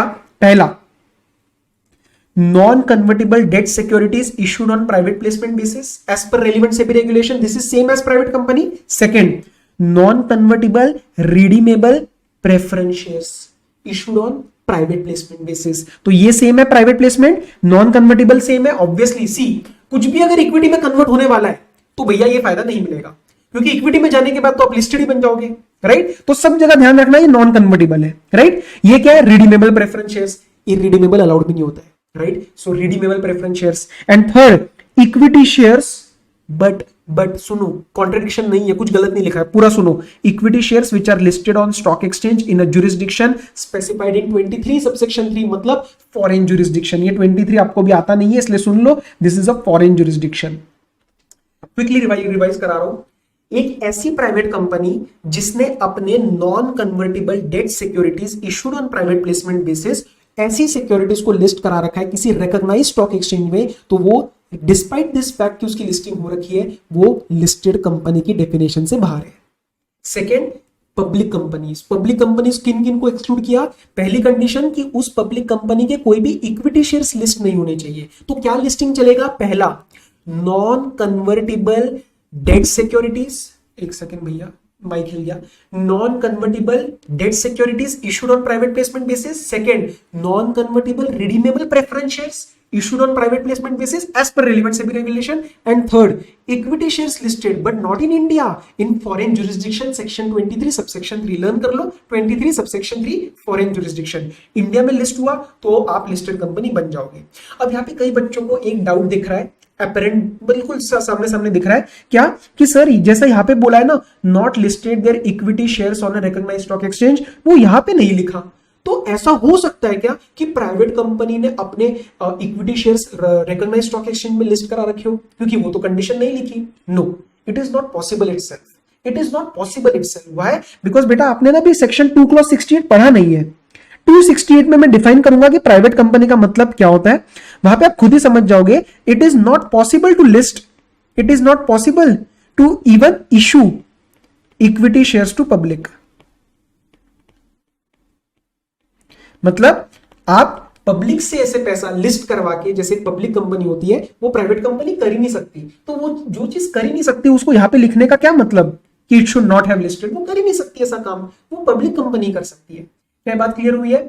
आगे बढ़ सकते हैं। तो लॉ में आगे बहुत सारी जगह आप लिस्टेड कंपनी पढ़ने वाले हो कि this rule applies to listed company, e voting applies to listed company, तो वहां पे लिस्टेड कंपनी में ये लोग बाहर हो जाते हैं। Very very important. थ्योरी से ज्यादा ये चीज प्रैक्टिकल बहुत ज्यादा इंपॉर्टेंट है। आगे बढ़ते हैं। चलो अब मेरे पास 3 डेफिनेशंस आने वाली है, 253, 254 एंड 294। मैनेजर, एमडी और फुल टाइम डायरेक्टर, बेहद आसान डेफिनेशन है, तो समझना स्टार्ट करते हैं। 253 मैनेजर। सर मैनेजर मतलब क्या? जो चीजें मैनेज करता है। Very important, very very easy. Manager means an individual who subject to superintendence control and direction of the board. मतलब वो बोर्ड के ऊपर नहीं है, वो बोर्ड के कंट्रोल और बोर्ड के डायरेक्शन के ऊपर काम करता है, लेकिन क्या काम करता है? उसकी पावर क्या है? मैनेज करना। So he has the power, that is he has the management of the whole or substantially the whole of the affairs of a company. अब सर डाउट आ सकता है कि इसका क्या मतलब हुआ substantially the whole? 80% control, 90% control, 95% control? No बेटा, it is not defined, this is not defined. तो ये आपको फैक्ट्स के ऊपर चलना पड़ेगा। If someone is controlling 90% of the company, 10% किसी और को दिया हुआ, it is substantially the whole. But if someone is controlling 45% of the company, it is not substantially the whole. तो लिखो सब्सटेंशियली को यहां पे नॉट डिफाइंड। ठीक है, तो अपना दिमाग लगाना है, फैक्ट्स एंड सर्कमस्टांसेस के हिसाब से काम करना है। Okay, please understand one thing, it includes a director or any other person occupying the position of the manager by whatever name called, whether under contract of service. तो अगर एक director पूरे कंपनी को मैनेज कर रहा है, वो भी मैनेजर कहलाएगा। क्लियर? कोई और पोजीशन, कोई और पर्सन है जो कि उसका नाम, प्लीज ध्यान से समझना मैं क्या कह रहा हूं, कोई और पर्सन है जिसको हम मैनेजर नहीं बोलते, हो सकता है वो हमारे कंपनी के पेरोल पे भी नहीं है, उसके साथ कॉन्ट्रैक्ट ऑफ सर्विस भी नहीं है, लेकिन उसके पास ये है, he is managing the company, then also वो मैनेजर की डेफिनेशन में आ जाएगा। This definition is inclusive. यहां पे मींस लिखा, लेकिन इस नोट ने उसको इंक्लूसिव बना दिया है। अब मेरा एक सवाल वेरी वेरी इंपॉर्टेंट, यहां पे क्या लिखा है बेटा, ध्यान से समझेंगे। Manager means an individual. So my question is, does manager have to be a director? Answer is no, he may or may not be a director। तो हो सकता है कोई इंसान डायरेक्टर ना हो। डायरेक्टर को क्या डिफाइन किया था कल की क्लास में? सर सेक्शन 2 क्लॉज 34 में डिफाइन किया था, means a person appointed to the board of a company. So it is possible that there is a person who is not a director but he is a manager, because the word used is individual. क्या बातें clear हो रही है? इसको कहते हैं analysis करना। इसके पास पावर क्या है? Management of the whole or substantially whole of the affairs of a company. ये पावर कहां से आती है? Subject to superintendence, control and direction of the board of directors. कौन सा क्लॉज है ये बेटा? 2 क्लॉज 53। आगे बढ़ सकते हैं। चलो सर, मैनेजिंग डायरेक्टर 254। सर नाम से समझ आ रहा है मैनेजिंग डायरेक्टर मतलब क्या? ये पर्सन पहले डायरेक्टर है और इस डायरेक्टर को कुछ अपने पावर्स दे दी, जिसकी वजह से इसके आगे कैरेक्टरिस्टिक लग गई मैनेजिंग की। राइट? तो मैं मैनेजिंग डायरेक्टर मींस इंडिविजुअल से तो शुरुआत नहीं करूंगा, मैं शुरुआत करूंगा एक डायरेक्टर से। देखो, managing director means a director. अब इसके पास जो पावर आती है वो कहां से आती है? देखो, source of power, who by the virtue of AOA of a company, मतलब आर्टिकल्स और एग्रीमेंट विद द कंपनी, उसके साथ कंपनी के साथ कोई एग्रीमेंट है जिसके थ्रू उसको ये पावर मिली है, और resolution passed in general meeting और बाय बोर्ड ऑफ डायरेक्टर्स। तो कंपनी के मेंबर्स ने उसको मैनेजिंग डायरेक्टर बनाया या फिर बोर्ड ऑफ डायरेक्टर्स ने उसको मैनेजिंग डायरेक्टर बनाया। लेकिन मैनेजिंग का मतलब क्या? He is interested with the substantial powers of the management of the affairs of a company. तो सब्सटेंशियल पावर्स क्या होते हैं ये भी अलग से डिफाइन नहीं करा है। एंड सिमिलर जैसा ऊपर पढ़ा था, यहां पे भी नोट है that definition includes a director occupying the position of MD by whatever name called. तो अगर एक डायरेक्टर है जो कि सब्सटेंशियल उसके पास पावर दे रखी है, लेकिन आप उसको एमडी बोलते नहीं हो, आप उसको एमडी बोलते नहीं हो, हमें फर्क नहीं पड़ता, उसको कुछ भी बोल लो, अगर उसके पास ये पावर है और वो एक डायरेक्टर है तो वो 254 के लिए एमडी बन जाएगा। इसने भी क्या कर दिया? डेफिनेशन को इंक्लूसिव बना दिया। क्लियर है? अब सर डाउट आता है कि ये सब्सटेंशियल पावर्स ऑफ मैनेजमेंट क्या होती है। अब लॉ ने ये तो नहीं बताया कि सब्सटेंशियल पावर्स ऑफ मैनेजमेंट क्या होती है, लेकिन ये जरूर एक्सप्लेनेशन में डाल दिया कि क्या सब्सटेंशियल पावर्स नहीं होती। अब खुद दिमाग लगाते हैं। कंपनी के स्टैंप लगाना या कंपनी के निगोशिएबल इंस्ट्रूमेंट्स पे साइन करना या कंपनी के चेक के ऊपर साइन करना, ये कोई सब्सटेंशियल पावर ऑफ मैनेजमेंट है? Answer is no. ये तो हेड डायरेक्टर करेगा यार। कंपनी का मैनेजमेंट डायरेक्टर्स करते हैं, तो स्टैंप लगाना, साइन करना, ये कोई सब्सटेंशियल पावर है ना। सर एग्जांपल दो सब्सटेंशियल पावर का। For example final decisions with respect to contracts, all the contracts का फाइनल डिसीजन एमडी लेगा। दैट मतलब वो डायरेक्टर लेगा, दैट इज एमडी पोजीशन। जो फाइनल कुछ होते हैं ना, सब्सटेंशियल पावर है। ये कॉमन सील लगाना, स्टैंप लगाना, नेगोशिएबल इंस्ट्रूमेंट के ऊपर साइन करना, ये सारे सब्सटेंशियल पावर नहीं होते। और यही बात आपके एक्सप्लेनेशन में दी गई है। So these are the acts of administrative nature, these are not substantial power. वही सारी बातें दे रखी है जो मैंने आपको बोली। आगे बढ़ सकते हैं, चलो आगे। चलो सर, होल टाइम डायरेक्टर भी रहता है, तो नीचे दिया गया है, मैं भी करा दूंगा वो भी। चलो अच्छा, एक जनरल आपसे पूछूं एक चीज, आपके लिए बहुत रेलिवेंट नहीं है लेकिन क्वेरी आता है, कभी कभार आता है इंटर के बच्चों से भी क्वेरी। क्या एक कंपनी में 2 एमडी हो सकते हैं? जल्दी से बताएंगे सब बच्चे। क्या एक कंपनी में 2 एमडी हो सकते हैं? Answer is yes. 2 पर्सन्स के पास, मतलब 2 डायरेक्टर के पास सब्सटेंशियल पावर्स ऑफ मैनेजमेंट हो सकती है। So it is possible that a company में have 2 MD, right? Can a company have manager as well as MD? Answer is no. क्यों पता है? ये एक सेक्शन ने मना किया हुआ है, सेक्शन 196 में, जो आपके कोर्स का पार्ट नहीं है, बट आपको पता होना चाहिए। एक और एग्जांपल मैं पूछता हूं आपसे, for ensuring there is a concept clarity. Suppose एक है मिस्टर शर्मा, ये रिलायंस में फाइनेंस मैनेजर है। क्या ये मैनेजर है as per section 2 clause 53? Video को रोकेंगे और मुझे जवाब देंगे, मैं आगे बढ़ रहा हूं। Answer is no. Why? Because he is handling only the finance department. What about HR? What about production? What about marketing or other departments? Clear? लेकिन अगर यही मैं बोल दूं mister Sharma is general manager, he is handling all the departments, then yes, he is a manager as per section 2 clause 53. Clear है सारी चीजें? आगे बढ़ते हैं। मेंबर एक बहुत ही आसान डेफिनेशन है, ज्यादा कोई बड़ी बात है नहीं इसके अंदर, समझते हैं। Member in relation to a company, obvious ही बात है। मेंबर में कंपनी के रिलेशन में बात करूंगा, एक एलएलपी के रिस्पेक्ट में तो पार्टनर होता है, पार्टनरशिप फर्म में पार्टनर होता है, इंडिविजुअल में वो प्रोप्राइटर होता है। तो कंपनी के रिस्पेक्ट में member means subscriber to the memorandum of the company who shall be deemed to have agreed to become a member of the company and on registration shall be entered as member in the register. सी, हर एक subscriber of memorandum को minimum 1 share लेना होता है। ये में आगे आने वाला है, वन इनकॉर्पोरेशन में आएगा दैट हर एक सब्सक्राइबर 1 शेयर लेगा एंड उसका डीमिंग प्रोविजन लगता है कि he has agreed to become our member of the company and फिर उसका नाम डलता है रजिस्टर ऑफ मेंबर में। तो subscriber of MOA is always a member. ठीक है, next, every other person who agrees in writing to become a member of the company and whose name is entered in the register of members. Please understand, whenever we talk about member, register में उसका entry होना बहुत जरूरी है। Register में उसका entry होना बहुत जरूरी है। अगर रजिस्टर में एंट्री नहीं है, ठीक है, तो वो मेंबर नहीं होता है। Please understand this point very very carefully, right? तो कोई और पर्सन है, उसने 2 कंडीशन लगानी है। एक तो उसको एग्री करवाना पड़ेगा, तो राइटिंग में एग्री करते हैं लोग कि हाँ भैया मैं मेंबर बनने के लिए रेडी हूं, मतलब kind of a consent, I agree to become a member and मेरा नाम आपके रजिस्टर में जाना चाहिए। ठीक है, so that person is a member।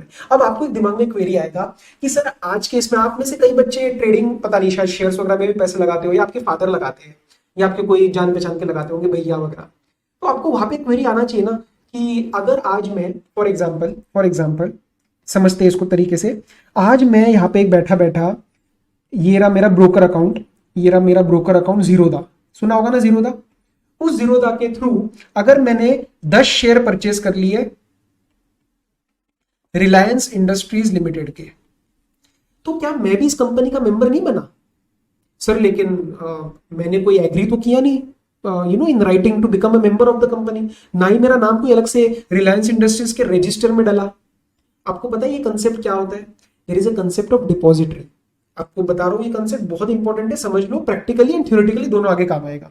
There are two kinds of depositories currently working, NSDL and CDSL. अब होता क्या है, ये जो पब्लिक कंपनीज है, लाखों करोड़ों शेयर है, क्या वो रोज ये डेटा मेंटेन करेगी कि सिद्धेश ने सेल किया राम को, राम ने सेल किया शाम को? ऐसी करोड़ों ट्रांजैक्शंस डेली चल रही है। अगर ऐसा रिकॉर्ड मेंटेन करना पड़ेगा, रिलायंस इंडस्ट्रीज अपना धंधा छोड़ के यही मेंटेन करेगी। तो पता है क्या होता है, ये जो रिलायंस इंडस्ट्रीज है, इसके रजिस्टर ऑफ मेंबर्स में ये सारे के सारे shares, all shares are in the name of NSDL. बस एक होल्डर है, एक ही होल्डर है, और एनएसडीएल हमारे सारे ट्रांजैक्शंस को रिकॉर्ड करती है। तो अगर मैं आपसे पूछूं रिलायंस इंडस्ट्रीज लिमिटेड के रजिस्टर ऑफ मेंबर्स में रजिस्टर्ड ओनर कौन है, who is the registered owner? So that is NSDL.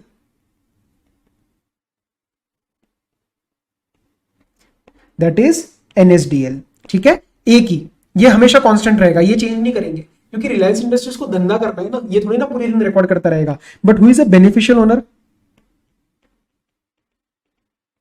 Beneficial owner is Siddhesh. जैसे मेरे केस में मैंने शेयर्स परचेज किए तो मिस्टर सिद्धेश। अरे अपनी शक्ल तो ढंग से बनाओ।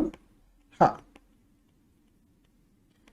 अब मेरे को भी तो मेंबर की डेफिनेशन में डालना पड़ेगा ना, अभी जो हम डेफिनेशन पढ़ रहे हैं, इसलिए सब क्लॉज 3 आया।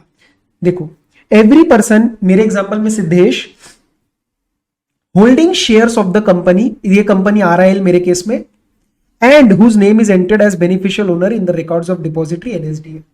तो कोई भी बात बेटा रट्टा नहीं मारनी है। मेरे क्लास में कोई बच्चा रट्टा नहीं मारेगा। ये कैसे आया, क्यों आया, उसका मैंने आपको एक प्रैक्टिकल अंडरस्टैंडिंग दिया है। ये सारे नोट्स आपको ड्राइव में अपडेटेड मिलेंगे, सारी समझने के लिए। ठीक है, टेंशन मत लेना, अभी नोटिंग में टाइम मत वेस्ट करो। आगे बढ़ते हैं नेटवर्थ, सेक्शन 2 क्लॉज 57। नेटवर्थ, आपने वर्थ तो सुना होगा कहीं ना कहीं कि अरे बंदा या ये कंपनी कितने की है, इसका खुद का पैसा कितना है, लायबिलिटीज हटा के, इधर उधर के लेन देन हटा के खुद का पैसा कितना है, तो वो नेटवर्थ कैलकुलेशन होती है सेक्शन 2 क्लॉज 57 में। आगे जाके, थोड़ी गर्मी हो रही भाई, आगे जाके बहुत सारी ऐसी जगह आएंगी जहां पे नेटवर्थ वर्ड यूज किया होगा, and it is possible that you may be asked to calculate what the net worth of the company in the given question is. So please understand what is net worth. Clear cut, crystal clear calculation है, plus minus का, इसमें गलती मत करना। Net worth means आपका paid up share capital, so this includes equity plus preference. आपका खुद का पैसा नहीं तो शेयर कैपिटल के अगेंस्ट लिया हुआ है। All the reserves created out of profits, profit खुद के, प्रॉफिट में से रिजर्व निकाले वो भी खुद का, right, plus securities premium account. What is securities premium account? If your shares are being issued at a premium, तो वो जो प्रीमियम अमाउंट है वो भी तो आपका ही है ना सर। लेकिन वो ना सिक्योरिटीज प्रीमियम हम सब पर्पस के लिए यूज नहीं कर सकते, वो अलग बात है, वो मैं पढ़ाऊंगा सेक्शन 52 में। अगर कोई बच्चे को ये पता है तो ये क्वेरी अभी मत पूछना, वो अलग बात है, लेकिन है आपका पैसा, आपके नेटवर्थ का ही पार्ट है, right. Plus debit credit balance of PNL, तो आपका क्रेडिट बैलेंस है तो प्लस होगा, डेबिट बैलेंस है तो उसको माइनस करना पड़ेगा, सेट ऑफ करना पड़ेगा ऊपर वाले वैल्यू से। अब आपको कुछ चीजें माइनस करनी है, एक्यूमुलेटेड लॉसेस। क्यों? क्योंकि ये तो आपकी कंपनी ने पैसा खोया है ना, तो अगर एक्यूमुलेटेड लॉसेस अभी तक बुक्स में सेट ऑफ नहीं हुआ तो नेटवर्थ में वो माइनस होएगा। क्लियर है? This is kind of a debt. अगर मेरा डेट है किसी को तो वो मैं माइनस करूंगा ना, मेरे को देना है किसी को भाई, राइट। डेफर्ड एक्सपेंडिचर या miscellaneous expenditure not return of, ये पता है आपको डेफर्ड एक्सपेंडिचर और इसकी एंट्रीज। हालांकि मैं भी देखो डिटेल में नहीं जा सकता, ये 12वीं में पढ़ाई जाती है, पर हिंट दे देता हूं, कोई बात नहीं। अगर एक कंपनी है जो कि एडवर्टीजमेंट के ऊपर खर्चा कर रही है, let's say 40 lakh rupees, okay, and the benefit out of that advertisement expenditure is going to last for 4 years. So does it sound right to debit the entire 40 lakhs today in current year's P&L? Answer is no. Why? Fair value disclosure, true and fair view. अगर 40 लाख का खर्चा 4 साल का फायदा देने वाली है तो आज के ही सारे डेबिट में क्यों डाल रहे हो? तो हम 10 लाख रुपए डालेंगे, 4 साल 40 लाख, तो 1 साल का 10 लाख, तो करंट ईयर का 10 लाख का खर्चा डालो एंड बचा हुआ जो 30 लाख है ना, वो डेफर्ड रेवेन्यू एक्सपेंडिचर में डाल दो। क्लियर? वो अगले साल आपका P&L debit to deferred revenue ऐसे करते हुए चलता रहेगा। आई डोंट थिंक इसके अंदर कोई डाउट आना चाहिए आपको, ठीक है। तो वो जो आपका डेफर्ड एक्सपेंडिचर है या miscellaneous expenditure not return of है, वो भी आपको यहाँ पे डिडक्ट करना पड़ेगा, वो माइनस करना पड़ेगा, क्योंकि वो आपकी नेटवर्थ का पार्ट नहीं है, उसमें आपका कोई पैसा कमाया हुआ नहीं है, वो एक गलत तरीके से एक अमाउंट आ रहा है, वो हमने ट्रू एंड फेयर व्यू के चक्कर में उसको खड़ा किया हुआ था, right. Exclude reserves which are created out of revaluation or write back of depreciation amalgamation by whatever name called। इसके अंदर भी कोई बड़ी बात नहीं है, ये तो सारे बेकार वाले, ये तो नकली रिजर्व्स है। रिवैल्यूएशन कर दिया, बुक वैल्यू हटा दी, डेप्रिसिएशन एमल्गमेशन की एंट्रीज कर दी, अकाउंटिंग एडजस्टमेंट है सारी, तो बुक के अंदर किया हुआ है, असली में पैसा नहीं आया, राइट। एंड ये सारी फिगर लेनी है as per latest audited balance sheet ABS. तो इसके अंदर ज्यादा कुछ नहीं था, इसके अंदर आपको रट्टा मारना है, सीरियसली रट्टा मारना है, क्योंकि प्लस माइनस करना है, उसके अंदर कुछ समझाना नहीं था। Okay, 2 clause 59 officer, very theoretical definition. Officer includes any director, manager, KMP or any other person in accordance with whose directions or instructions the board or any one or more directors is accustomed to act. ये बहुत ही general definition है, इसलिए मैं ज्यादा समझा नहीं रहा, read करा रहा हूँ कि ऑफिसर मतलब डायरेक्टर हो गया, केएमपी हो गया, कोई और पर्सन हो गया जिसके हिसाब से हमारे कंपनी का बोर्ड या हमारे कंपनी का डायरेक्टर काम करेगा। तो ऑफिसर के हिसाब से तो कंपनी के लोग काम करेंगे, so this is not a very big thing, उनके हिसाब से हम काम करेंगे, तो भैया फिर वो ऑफिसर है कंपनी का, ठीक है। अब बात आती है सर सेक्शन 2 clause 60 में, officer who is in default. Please understand, जब मैं बोलता हूं ऑफिसर इन डिफॉल्ट, पहली बात तो ये समझना जरूर क्यों है, क्यों समझे हम इस ऑफिसर इन डिफॉल्ट की डेफिनेशन को, अंडरस्टैंड करें। आगे जाके बहुत सारे फाइन्स, पेनल्टीज, ये सारी चीजें आने वाली है। अच्छा, बाय द वे आपको पता है ना फाइन और पेनल्टी में फर्क है, टिंग टिंग टिंग टिंग, नई बात पता चली आपको, फाइन और पेनल्टी में बहुत बड़ा फर्क है, और बच्चे कभी कभार इसको आगे पीछे यूज कर लेते हैं। मैं एग्जामिनर रहा और मेरे पेपर में आपने ऐसा किया तो आपको 0 नंबर दूंगा, ठीक है। अब बात समझ गए ना आप, तो कभी भी फाइन पेनल्टी एक साथ यूज मत करना। सर डिफरेंस कब समझाओगे? पेनल प्रोविजंस के लेक्चर में, लास्ट में जाके कुछ पेनल प्रोविजंस का मैंने डिफरेंस भी दिया हुआ है कि पेनल्टी और फाइन में डिफरेंस क्या है, और उसी टाइम में आपको मैं चीजें क्लियर करा दूंगा। बस अभी के लिए इतना समझेंगे कि fine is different from a penalty. Okay, thumbs up, आगे चलो। अब फाइन और पेनल्टी लगाते वक्त बहुत सारी जगह ऐसा दिया हुआ है कि ऑफिसर इन डिफॉल्ट को हम इतना इतना पेनल्टी या फाइन लगा देंगे। तो there is an important question as to who is an officer in default, जिसके ऊपर पेनल प्रोविजंस को लगाया जाएगा। So that is defined in section 2 clause 60. Let's start. Officer in default for the purpose of any penalty, punishment by way of imprisonment, fine or otherwise, कुछ भी penalty अगर लगानी हो तो कौन? ऑफिसर्स ऑफ अ कंपनी नेमली। तो officers को हमने अलग से डिफाइन कर दिया है। अब ऑफिसर इन डिफॉल्ट कब? देखो, होल टाइम डायरेक्टर, कंपनी का whole time director is an officer in default. अगर कंपनी में कुछ गड़बड़ हुई, होल टाइम डायरेक्टर तो एक ऑफिसर इन डिफॉल्ट माना जाएगा, उसको पेनल प्रोविजंस सहने पड़ेंगे। नेक्स्ट, केएमपी, ये तो बोलने की भी जरूरत ही नहीं है यार, जो कंपनी का फुल टाइम डायरेक्टर है, कंपनी के केएमपी है, वो तो 100% फंसेंगे, वो तो 100% इन डिफॉल्ट है अगर कंपनी कुछ डिफॉल्ट कर रही है तो, राइट। लेकिन सर अगर कोई केएमपी नहीं है तो हमें कुछ स्पेसिफिक डायरेक्टर्स को पकड़ना पड़ेगा। कौन से director? Which have been specified by the board in this behalf. Which behalf? For the purpose of sub clause 3, and उन्होंने कंसेंट दिया होना चाहिए कि हाँ आप हमें पकड़ लेना for the purpose of sub clause 3। मैं दोबारा बोल रहा हूं, होल टाइम डायरेक्टर और केएमपी ये तो फंसेंगे। These are officers in default, क्योंकि ऐसा हो ही नहीं सकता कि कंपनी ने गड़बड़ करी और इनको कुछ पता ना हो। सो ये तो फंसेंगे। लेकिन अगर कोई केएमपी नहीं है, 251 में कराया था केएमपी, अगर केएमपी नहीं है तो कौन? सच डायरेक्टर और डायरेक्टर्स, वन और मोर directors as specified by the board in this behalf. Which behalf? For the purpose of 260 subclause 3. And मतलब सेकेंड कंडीशन की तरफ लेके जा रहे हैं, दूसरी कंडीशन भी कंप्लाई करनी पड़ेगी। क्या? that particular person has or those people have given his or their consent in writing to the board to such specification। तो उन्होंने कंसेंट दिया है कि हाँ बोर्ड डायरेक्टर साहब, बोर्ड भाई साहब, आप हमें स्पेसिफाई कर दो फॉर द पर्पस ऑफ 260 सब क्लॉज 3। मतलब अगर कोई केएमपी नहीं हुआ तो हमें पकड़ा जाएगा और हमें ऑफिसर इन डिफॉल्ट माना जाएगा और हम पे फाइन, पेनल्टी, इम्प्रिजनमेंट लगा दिया जाएगा। और अगर ऐसा कोई डायरेक्टर भी स्पेसिफाइड नहीं है, तो केएमपी भी नहीं है, डायरेक्टर भी नहीं है, तो सारे के सारे डायरेक्टर पकड़े जाएंगे। रियल लाइफ में ऐसा ही होगा, कोई एक डायरेक्टर कंसेंट नहीं देगा, right. So if there is no such director specified, all the directors will be officers in default. Next, अब फोर्थ फिफ्थ सिक्स थोड़े स्पेसिफिक है. Any person who under the immediate authority of board और KMP is charged with the responsibility including the maintenance, filing, distribution of accounts of record. उसके ऊपर कोई responsibility दी गई थी और उसने वो रिस्पॉन्सिबिलिटी नहीं निभाई, तो वो इन डिफॉल्ट है, राइट. और उसने नोइंगली ऐसा कुछ गलत काम किया. देखो, he authorizes, he participates or knowingly permits or knowingly fails to take active steps to prevent any default. अरे लाला, तेरे ऊपर रिस्पॉन्सिबिलिटी दी थी केएमपी या डायरेक्टर्स ने मिला के, और तूने एक्टिवली, मतलब इसके अंदर तेरा नॉलेज था, तूने नोइंगली कुछ गलत काम किया, तूने नोइंगली स्टेप्स नहीं लिए to prevent the default, so you could have prevented the default, या फिर you contributed in the default, you are an officer in default. Next, any person in accordance with whose advice, direction or instructions the board of directors is accustomed to act. इसका मतलब क्या हुआ पता है?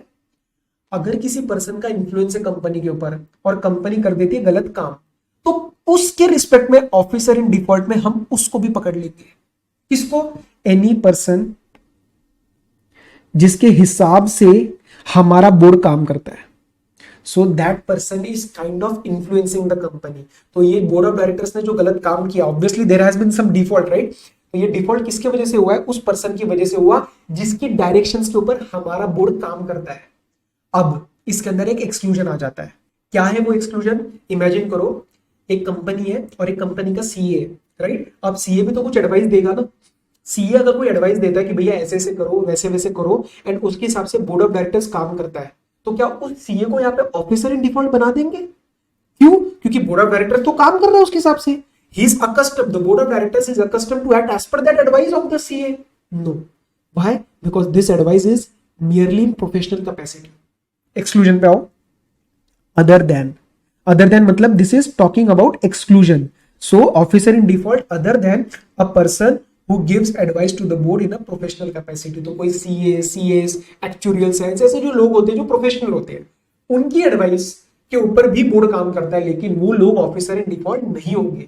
आपको ये समझ आया ना? ये इंपॉर्टेंट क्लॉज था, ये इंपॉर्टेंट सब क्लॉज था कि एनी पर्सन क्यों पकड़ रहे हैं. ये तो ऑफिसर भी नहीं है कंपनी का, लेकिन ये डीम्ड ऑफिसर है ना, क्योंकि उसके हिसाब से बोर्ड काम कर रहा है और उसके कहने पे बोर्ड काम करने के बाद कुछ डिफॉल्ट हुआ है, तो भैया उसको भी पकड़ो क्योंकि उसके हिसाब से बोर्ड काम करता है. क्लियर? नेक्स्ट. अब भैया किस किस को डिफॉल्ट का नॉलेज था उनको पकड़ लो, कि तुम्हें नॉलेज होते हुए तुमने यार रोका नहीं इस डिफॉल्ट को, तुमने कुछ किया नहीं. आओ. Every director in respect of contravention of any provisions of this act, मतलब default, who is aware of such contravention. कैसे अवेयर है? या तो वो बोर्ड के अंदर उसने पार्ट लिया, डिसीजंस के अंदर पार्ट लिया, बोर्ड मीटिंग में पार्ट लिया है. तो aware how? By virtue of received by him of any board proceedings, मतलब उसने बोर्ड ऑफ डायरेक्टर की मीटिंग्स में पार्ट लिया and he knew that there is a contravention happening, या फिर वो सिर्फ उसको पता नहीं था, उसने खुद पार्टिसिपेट किया in such proceedings. So aware होना, पार्टिसिपेट करना without objecting to the same. या तो आप रोकने की कोशिश करते हैं, आपने ऑब्जेक्ट भी नहीं किया, तो आप ऑफिसर इन डिफॉल्ट हो. और contravention took place with his consent और कॉनिबेंस, मतलब उसको पता था, उसने अपनी हाँ भरी थी. So in all this cases simple words क्या कहना चाह रहा है कि he was aware, and when someone is aware and he didn't object, he didn't try to stop it, he is an officer in default. And specifically with respect to the issue of transfer or issue of any shares of a company, officer in default includes share transfer agent, registrar, merchant bankers to the issue of transfer. तो ये मैं बहुत ही specific issue की बात कर रहा हूं. क्या है वो इशू? तो यहां पे प्लीज मार्क करेंगे, this is a very specific issue related sub clause. लिखो यहां पे स्पेसिफिक इशू. तो अगर मैं इसके बारे में बात करता हूं, किसके बारे में? इशू और transfer of shares of a company. अगर ये इशू है तो उसके रिस्पेक्ट में ऑफिसर इन डिफॉल्ट कौन माना जाएगा? Share transfer agent, registrar, merchant bankers, क्योंकि ये लोग इन्वॉल्व है इस पर्टिकुलर काम में. ये ऊपर वाला जो था ये तो जनरलाइज्ड है बाकी केसेस में, लेकिन ये बहुत ही मैं स्पेसिफिक इशू बता रहा हूं, इसको मैं अलग से हाईलाइट कर रहा हूं ग्रीन से. अगर ये मैटर है, इस मैटर के रिस्पेक्ट में यही लोग आएंगे जो कि ऑफिसर इन डिफॉल्ट माने जाएंगे. Share transfer agents, registrars and merchant bankers to the issue और ट्रांसफर, क्योंकि ये लोग इन्वॉल्व है. क्लियर है बात? आगे बढ़ रहे हैं. वन पर्सन कंपनी, इसको थोड़ा सा मिटा दे क्या हम? ये थोड़ा सा ऐसे ऐसे कर देते. चल, one person company. What do you mean by one person company? One person मतलब वन डायरेक्टर और one member. One member. One person company means a company which has only one member, not more than one. More than one पे allowed नहीं है, एक ही member रहेगा। Sir 1% company में director भी एक रहता है क्या? Minimum one, but more than one is possible. I am repeating, 1% company section 2 clause 62 has one and only one member in the company, but director one is also possible, two is also possible, more than one is also possible। Clear है? पर member more than one नहीं हो सकता। Next, postal ballot का मतलब क्या होता है? 265, ये हालांकि हम पढ़ने वाले बाद में जाके चैप्टर 7 में। पोस्टल बैलेट मींस पोस्ट और इलेक्ट्रॉनिक वोट। पहले ये सिर्फ पोस्ट होता था, लेकिन इलेक्ट्रॉनिक वोटिंग बाद में आया था, तो उसको भी इंक्लूड कर दिया पोस्टल बैलेट। प्रिस्क्राइब का मतलब क्या होता है? प्रिस्क्राइब बाय रूल्स, ये मैंने आपको बता दिया। अब बात आती है सर दो मेन इश्यूज की। अच्छा, ये आपको फिगर याद रह गया सिंगल मेंबर की, ठीक है। अब बात आती है सर दो इश्यूज की, private company and public company, जिसके अंदर हम प्राइवेट कंपनी को थोड़ा डिटेल में बात करेंगे, पब्लिक कंपनी की डेफिनेशन थोड़ी सी छोटी है। तो पहले प्राइवेट कंपनी को डील करते हैं, सेक्शन नंबर 2 clause 68। 2 clause 68 में जो प्राइवेट कंपनी डिफाइंड है, उसके अंदर 3 पॉइंट्स आते हैं जो आपके आर्टिकल्स में होने चाहिए। So if a company has these 3 points that I am going to explain, then it is a private company. Let's start. Private company, इसका क्लॉज लर्न करना please. 268 private company, public company 271।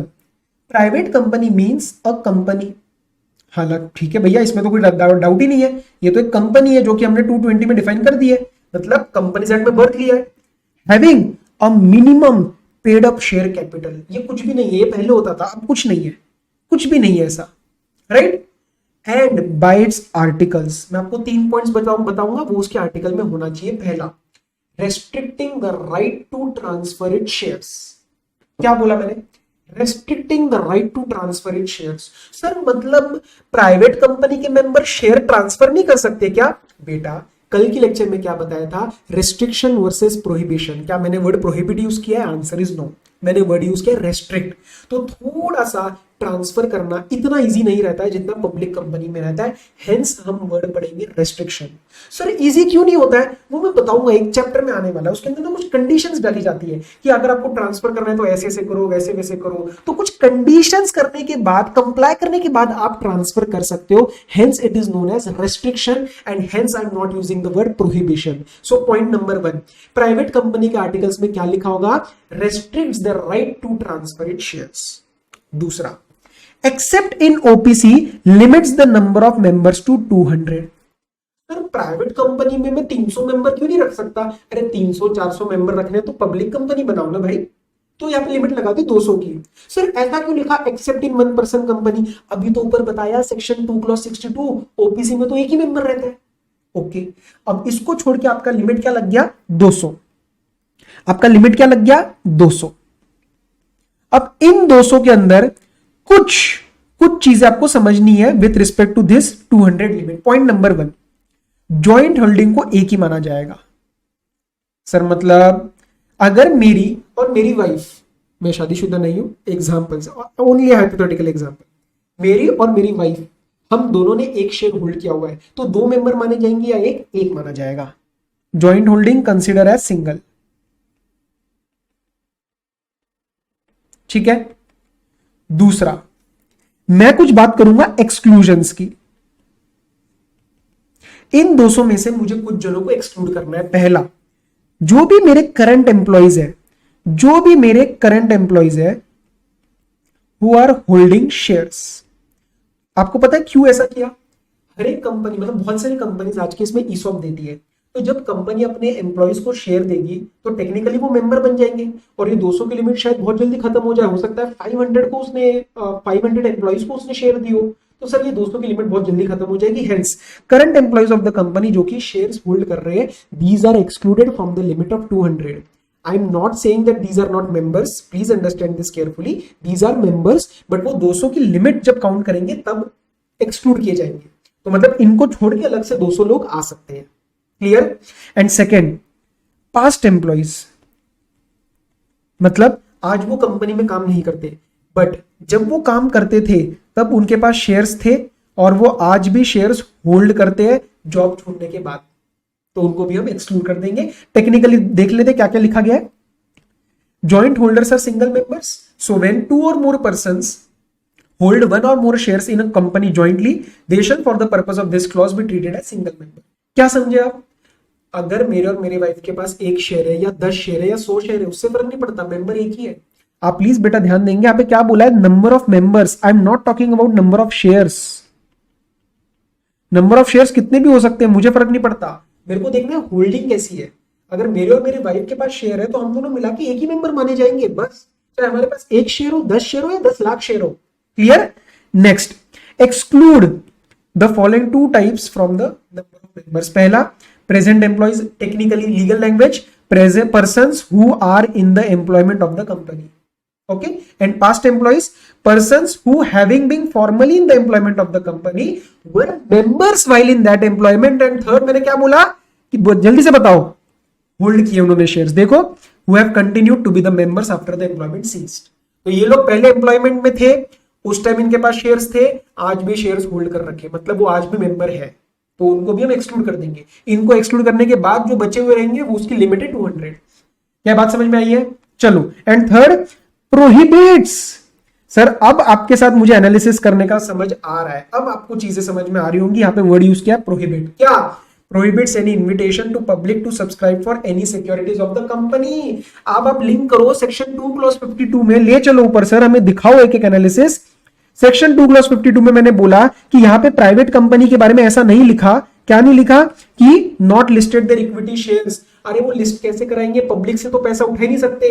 क्यों नहीं उठा सकते? 268 में restriction number 3, not restriction, prohibition. Prohibits मतलब no, लिखो यहां पे, प्रोहिबिट्स मतलब लिखो no means no.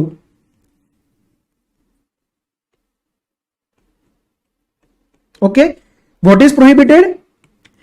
Invitation to public to subscribe for any securities of the company. Securities मतलब shares, debentures, bonds, dash dash dash dash, किसी भी सिक्योरिटी के लिए आप पब्लिक से पैसा नहीं उठा सकते। उठाने का मन है तो पब्लिक कंपनी में कन्वर्ट हो जाओ। तो क्या आपको प्राइवेट कंपनी की डेफिनेशन समझ आई है? Private company means a company which is having a minimum prescribed paid up share capital which is nothing prescribed as such, and in its articles state the following 3 things. Point number 1, restricts the right to transfer the shares. Second, limits the number of members to 200 except in case of OPC.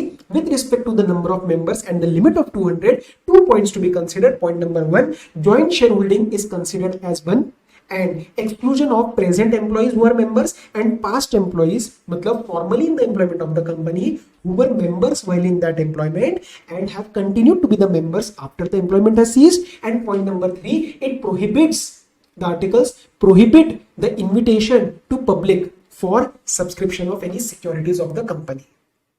जल्दी से बताओ, टकाटक clear है एकदम private company? 268 कभी नहीं भूलोगे? हाँ sir clear है। अब बात करते हैं सर पब्लिक कंपनी की, ठीक है? ये हमारा लास्ट डेफिनेशन होगा अभी का, ठीक है? Public company very very important. सी, सिंपल सी बात, 2 क्लॉज 71 पब्लिक कंपनी। एक तो इतनी सी बात समझ लो, public company means a company which is not a private company.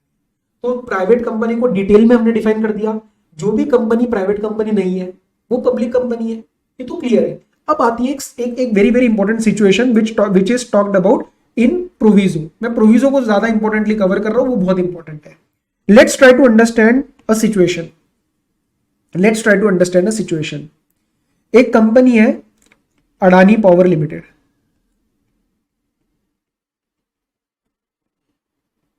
Okay?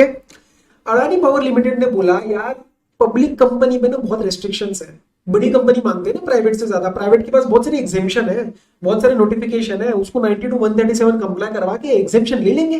तो एक काम करते हैं, इसको ना एक कंपनी इनकॉर्पोरेट करते हैं जो कि इसकी सब्सिडरी रहेगी, क्योंकि सारा का सारा 100% हम ही ओन करेंगे। Adani operations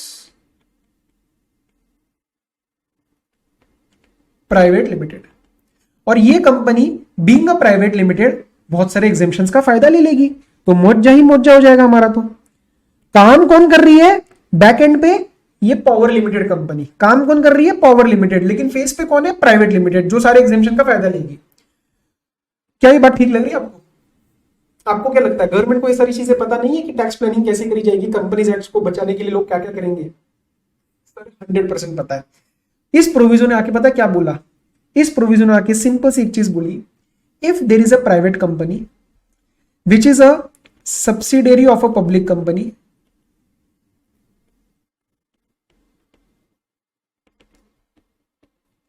of a public company, then in that case such private company will be deemed to be a public company.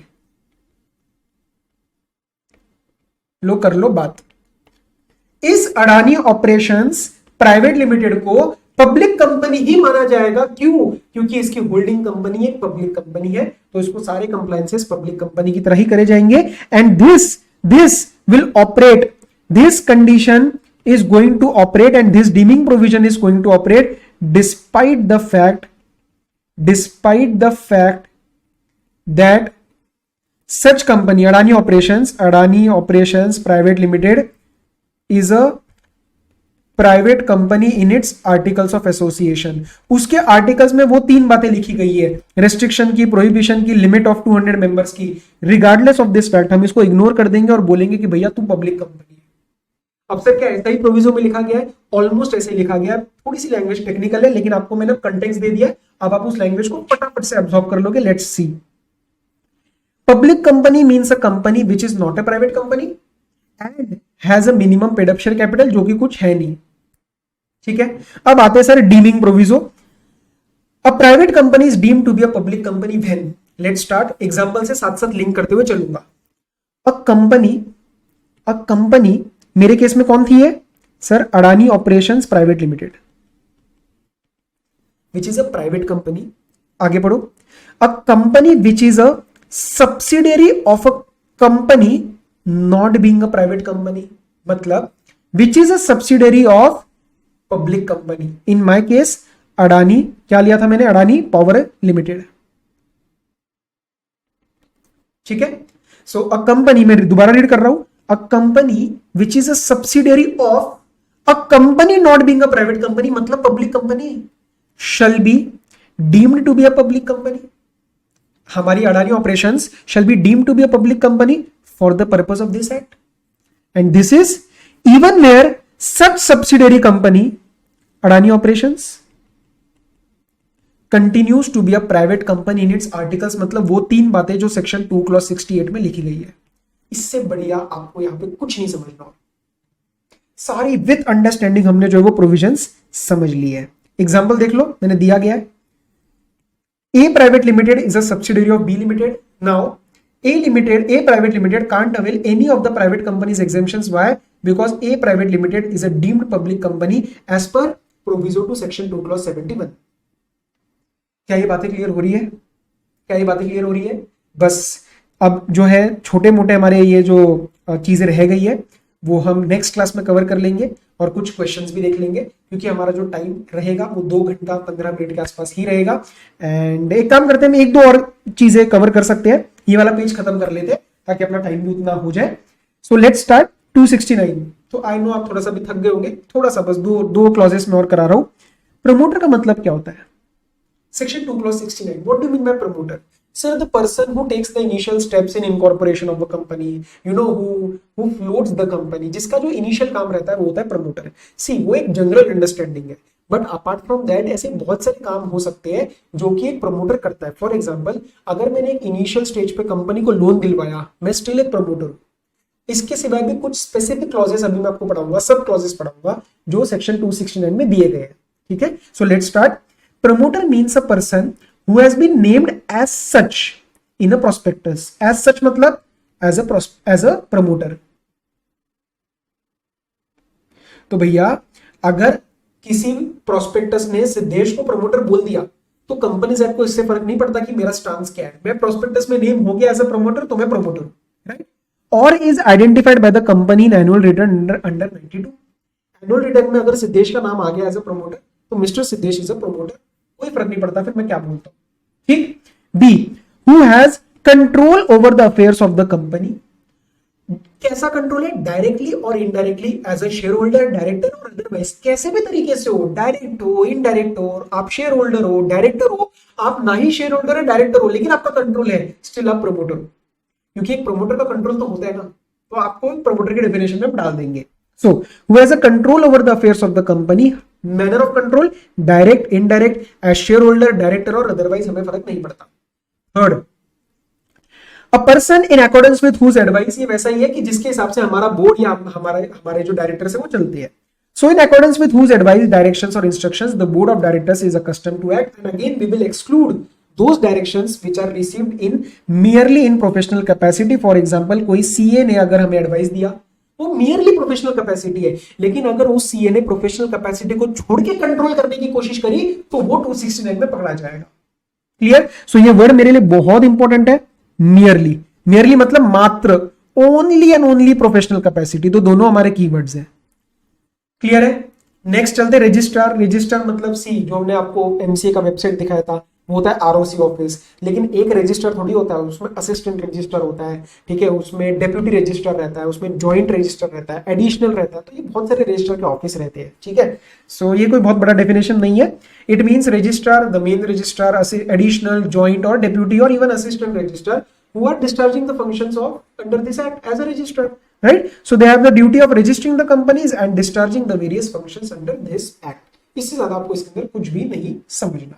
Okay, so we are closing our lecture at this point, क्योंकि अभी मुझे पता थोड़ा भारी हो गया होगा, रिलेटेड पार्टी समझने के लिए मुझे आपका फ्रेश होना बहुत जरूरी है। आई होप ये लेक्चर आपको अच्छे से समझ आ चुका है। मे भी जो अगला लेक्चर है ये सारे लेक्चर्स जो है वो आपको बैच में ड्राइव के अंदर मिलेंगे। फर्स्ट 2 लेक्चर्स जो है वो हम सब जगह डालेंगे, because students need to understand कि सर ये फैकल्टी कैसे पढ़ा रही है। अब आपको ओवरऑल एक आइडिया लग गया होगा कि ये सर कैसे पढ़ा रहे हैं। जैसा ये 2 घंटे 4 घंटे में हमने पढ़ा दोनों लेक्चर में, वैसा ही पूरा बैच रहने वाला है। So if interested you can register on www.s1indeclasses.in, और नीचे मेरा उसी स्क्रीन पे आपके ऑन द लैपटॉप स्क्रीन आपको नंबर दिख रहा होगा। If you have any issue whatsoever, you can get directly in touch with me. आप व्हाट्सएप कर दो कि मुझे सर से ही बात करनी है with respect to the batch. मैं आपको गाइड कर दूंगा कि आपको बैच लेना चाहिए या नहीं लेना चाहिए, बहुत ही honestly. So I am nowhere trying to convince you, I am only informing you कि हम क्या क्या कैसे कैसे करते हैं। सो आपका टाइम का इन्वेस्टमेंट बहुत इंपॉर्टेंट है, सोच समझ के डिसीजन लिएगा। And yes, I hope you register for the batch, and I hope कि मैं आपसे मिलता हूँ इन द बैचेस, ठीक है। So till then, till we meet in our some other discussion, all the very best, study well, take care, be safe, bye bye.